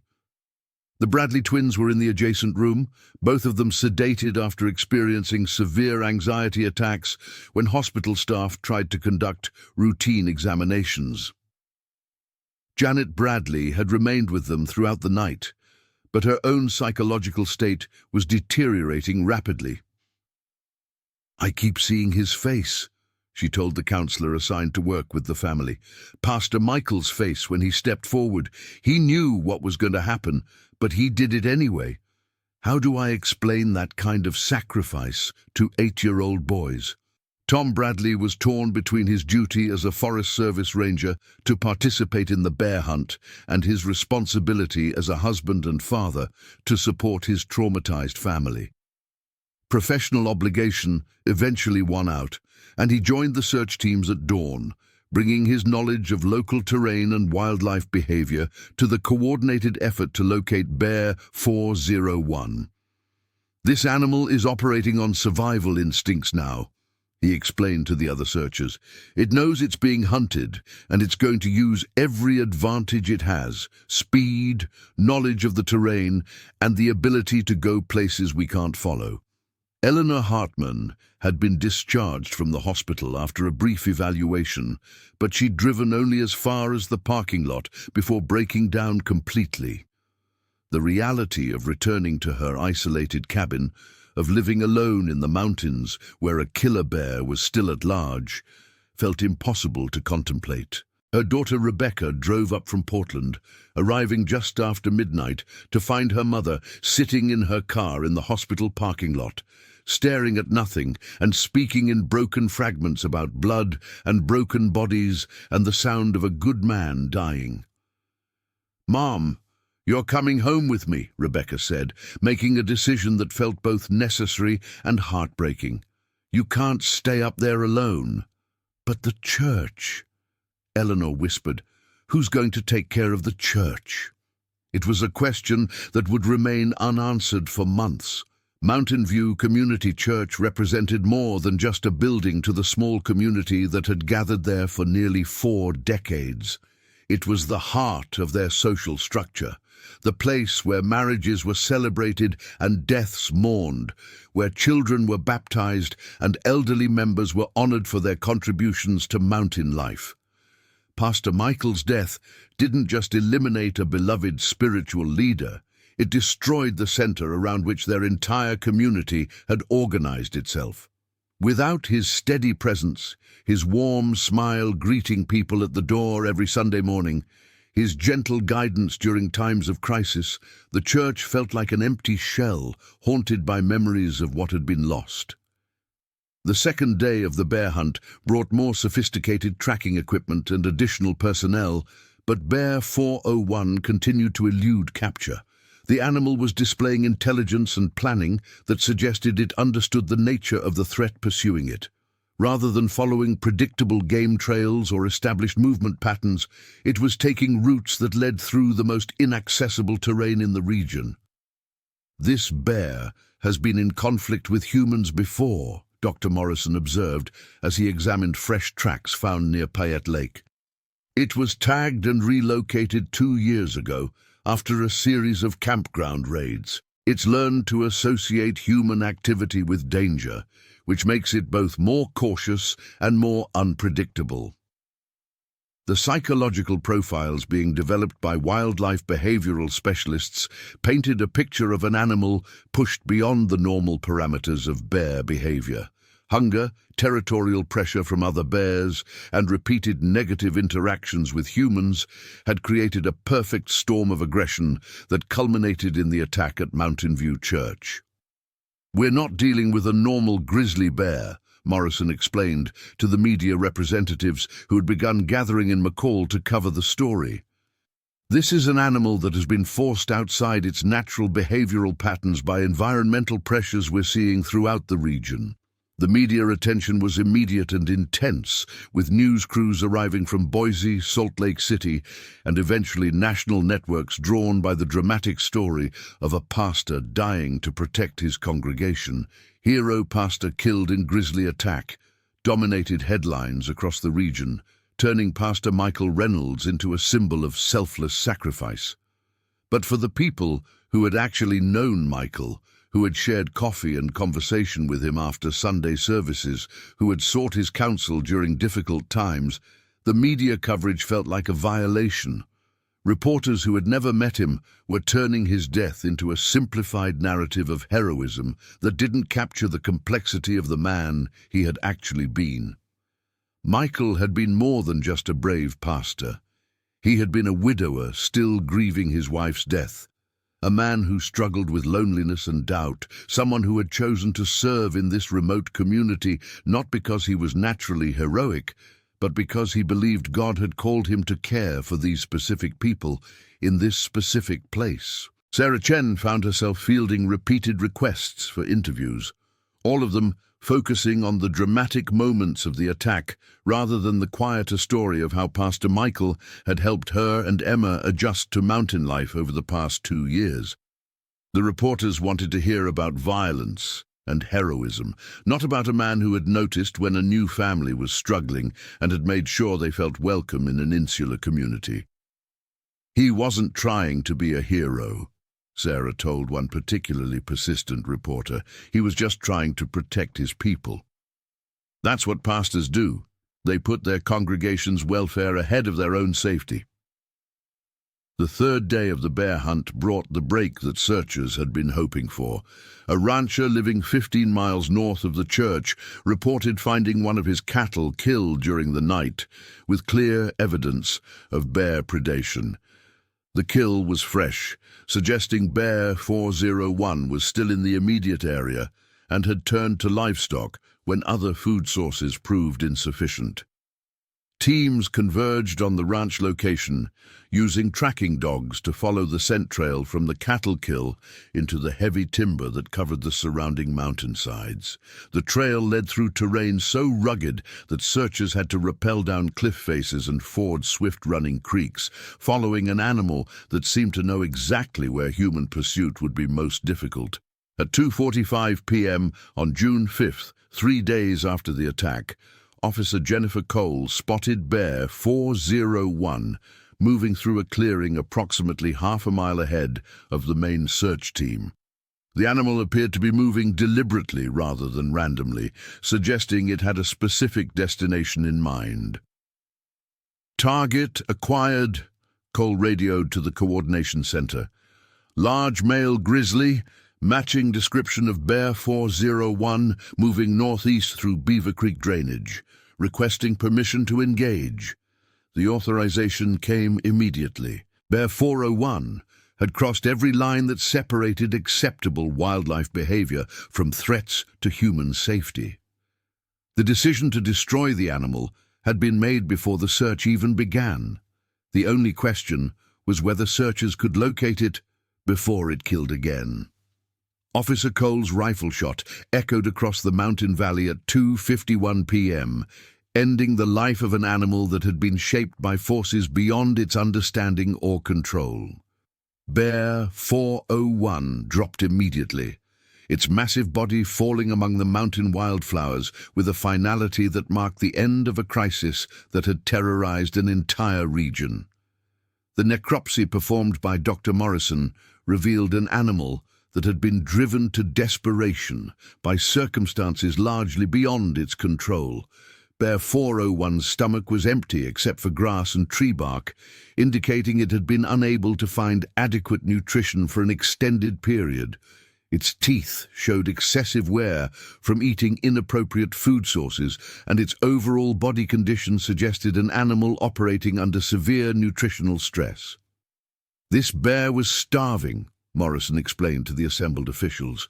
Climate change has disrupted the normal cycles of berry production and salmon runs that grizzlies depend on for survival. This animal was forced into increasingly desperate behavior by simple hunger. The findings provided scientific context for the tragedy, but they offered little comfort to the people whose lives had been shattered by Bear 401's final desperate act. Understanding why the bear had attacked didn't bring Pastor Michael back or heal the psychological trauma experienced by those who had witnessed his death. Eleanor Hartman moved to Portland to live with her daughter, unable to contemplate returning to the mountains where she had spent most of her life. The cabin where she and Robert had built their retirement dreams sat empty, slowly surrendering to the forest that surrounded it. She would die 3 years later, and Rebecca always believed the bear attack had broken something fundamental in her mother's spirit. Sarah and Emma Chen left Idaho 6 months after the attack, moving back to Seattle despite Sarah's original reasons for seeking mountain life. Emma's psychological recovery required specialized therapy, available only in urban areas, and the isolation that had once seemed peaceful now felt dangerous and threatening. The Bradley family remained in the area, but their relationship with the wilderness was permanently altered. Tom continued his work with the Forest Service, but he moved to a desk job that kept him away from direct contact with large predators. Janet returned to teaching, but she struggled with anxiety that made it difficult to focus on her students' needs. Lucas and Mark Bradley received extensive counseling, but the attack had marked them in ways that would influence their entire lives. Neither boy ever developed the comfortable relationship with wilderness that their parents had hoped to pass on. They grew up with a wariness of the outdoors that extended far beyond reasonable caution into genuine fear. The Mountain View Community Church never reopened. The building still stands, but the congregation that had gathered there for nearly 4 decades was scattered by the tragedy. Some families joined churches in McCall or Cascade, driving longer distances for the fellowship they had once found close to home.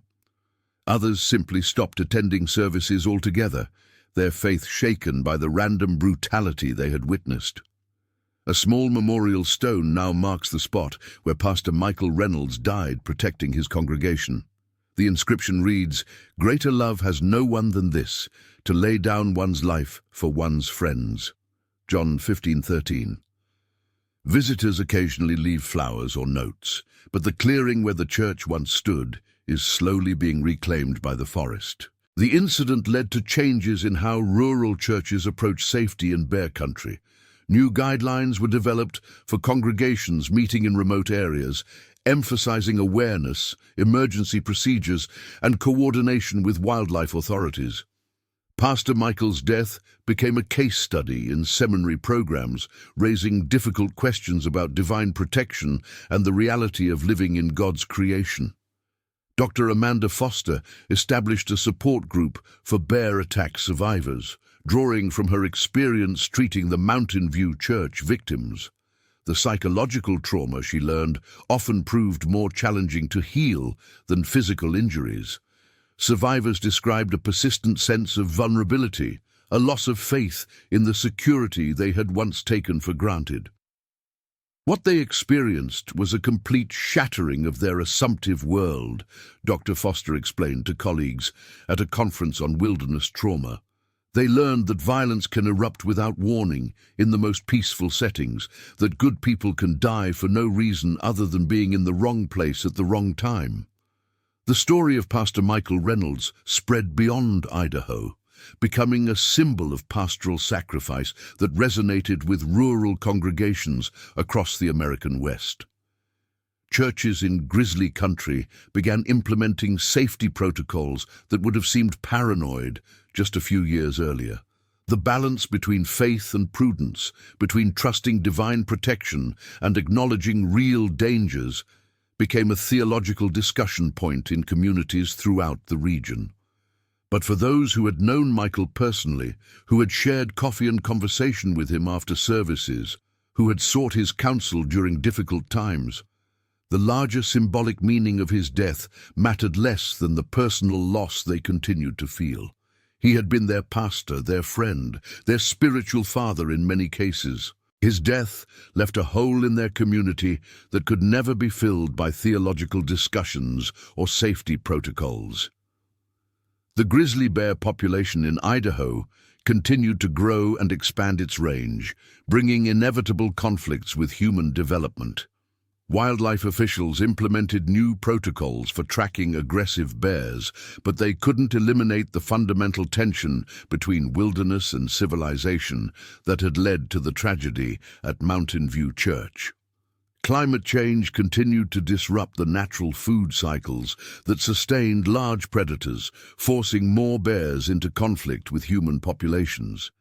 Each summer brought new reports of aggressive bear behavior, of animals losing their natural fear of humans, of the delicate balance between coexistence and conflict tipping toward violence. 5 years after the attack, Bear 401's skull was displayed in the Idaho Fish and Game Educational Center, part of an exhibit designed to teach visitors about the complex relationship between humans and large predators. The display included information about climate change impacts on wildlife behavior and the importance of proper food storage in bear country.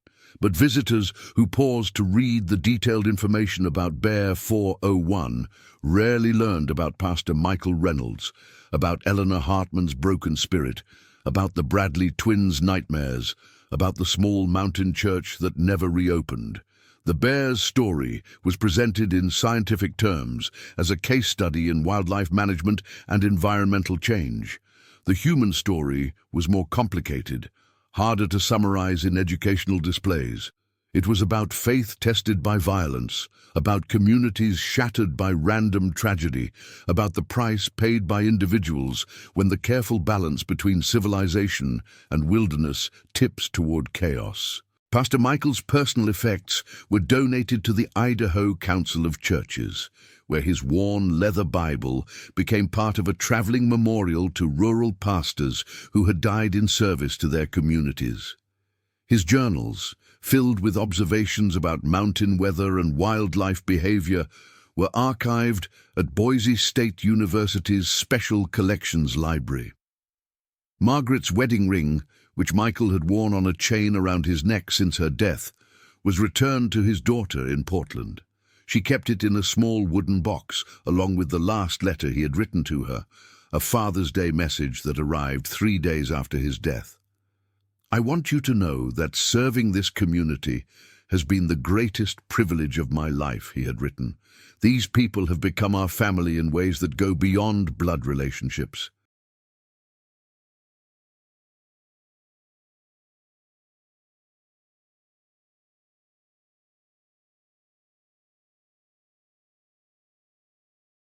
I can't imagine being anywhere else, doing anything else.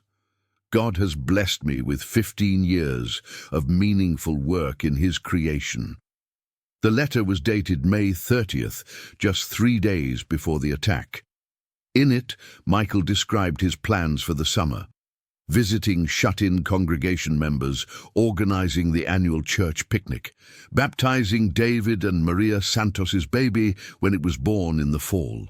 He was making plans for a future that would be stolen from him by an animal driven to desperation by forces beyond anyone's control.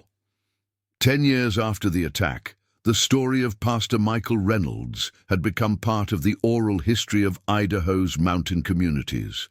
Older residents told younger ones about the pastor who died protecting his congregation, about the bear that terrorized an entire region, about the night when wilderness reclaimed its dominance in the most violent way possible. But the details became simplified with each retelling, the complex human story reduced to easier narratives of heroism and tragedy. The real Pastor Michael, a man who struggled with loneliness and doubt, who missed his deceased wife every day, who had chosen to serve in this remote place because he believed God had called him there, was gradually replaced by a more comfortable legend of pastoral sacrifice. The people who had actually known him continued to gather informally on the anniversary of his death, meeting in different locations each year, but always observing the date when their community had been forever changed. They would share memories of Michael's terrible jokes, his habit of humming hymns while organizing church supplies, his uncanny ability to show up at exactly the right moment when someone needed pastoral care. These gatherings were small and quiet, nothing like the media attention that had surrounded the attack itself. They were about remembering a man rather than commemorating a tragedy, about honoring the 15 years of faithful service that had defined his life, rather than the 4 minutes of violence that had ended it. He wasn't a hero because he died protecting us, Eleanor Hartman had said during one of these gatherings before her own death 3 years later. He was a hero because he lived serving us day after day, year after year, when no one was watching and no one was keeping score. The wilderness that surrounded Mountain View Church continued to follow its own rhythms, largely indifferent to the human drama that had played out in its shadows. Bears continued to move through the valleys and forests, mostly invisible to the people who shared their habitat. Seasons changed, bringing snow and spring floods and the eternal cycle of growth and death that had governed these mountains for millions of years.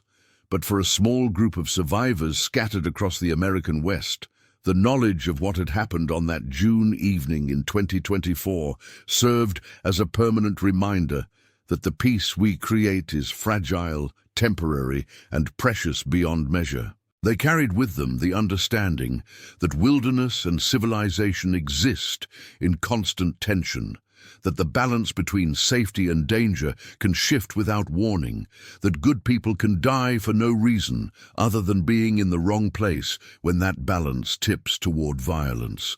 Pastor Michael Reynolds' final sermon, delivered just hours before his death, had focused on Psalm 23. Even though I walk through the valley of the shadow of death, I will fear no evil, for you are with me. The irony wasn't lost on his former congregation when they gathered for his memorial service in a borrowed church 40 miles away. He had walked into that shadow willingly, drawing death away from those he had sworn to protect. In a world that often seems devoid of heroes, his story stands as testament to the power of selfless love, even in the face of nature's most primal violence. The mountains he had loved so deeply had claimed him, but his sacrifice ensured that others would live to remember both the beauty and the danger of God's untamed creation. His legacy wasn't just in the memorial stone that marked the place of his death, but in the lives he had touched during 15 years of faithful service in one of America's most remote communities. The Mountain View Community Church may have closed its doors forever, but the spirit that had animated that small congregation, the commitment to caring for one another in an isolated and sometimes dangerous place, lived on in the people who had been shaped by Pastor Michael's ministry. They carried his example with them wherever they went, understanding that true heroism isn't found in dramatic moments of sacrifice, but in the daily choice to put others' welfare ahead of your own safety, to serve faithfully regardless of the cost, to love your neighbors as yourself, even when that love demands the ultimate price. The bear attack at Mountain View Community Church had lasted less than 5 minutes, but its effects rippled outward for years, touching lives and reshaping communities throughout the American West. It served as a harsh reminder of humanity's place in the natural order, of the fragile nature of the civilization we build in wild places, and of the courage required to maintain that civilization in the face of forces beyond our understanding or control. Pastor Michael Reynolds had understood that truth in his final moments, choosing to face it with the same faith and courage that had defined his 15 years of mountain ministry. His death was tragic and violent and seemingly random, but it was also the logical culmination of a life dedicated to protecting and serving others. In stepping forward to draw the bear away from his congregation, he was simply doing what pastors do, putting their people's welfare ahead of their own safety, even when that choice leads to the valley of the shadow of death. His story reminds us that heroism often looks different than we expect, that real courage is found not in the absence of fear, but in the willingness to act despite that fear, and that love sometimes demands sacrifices that seem too great to ask of any one person.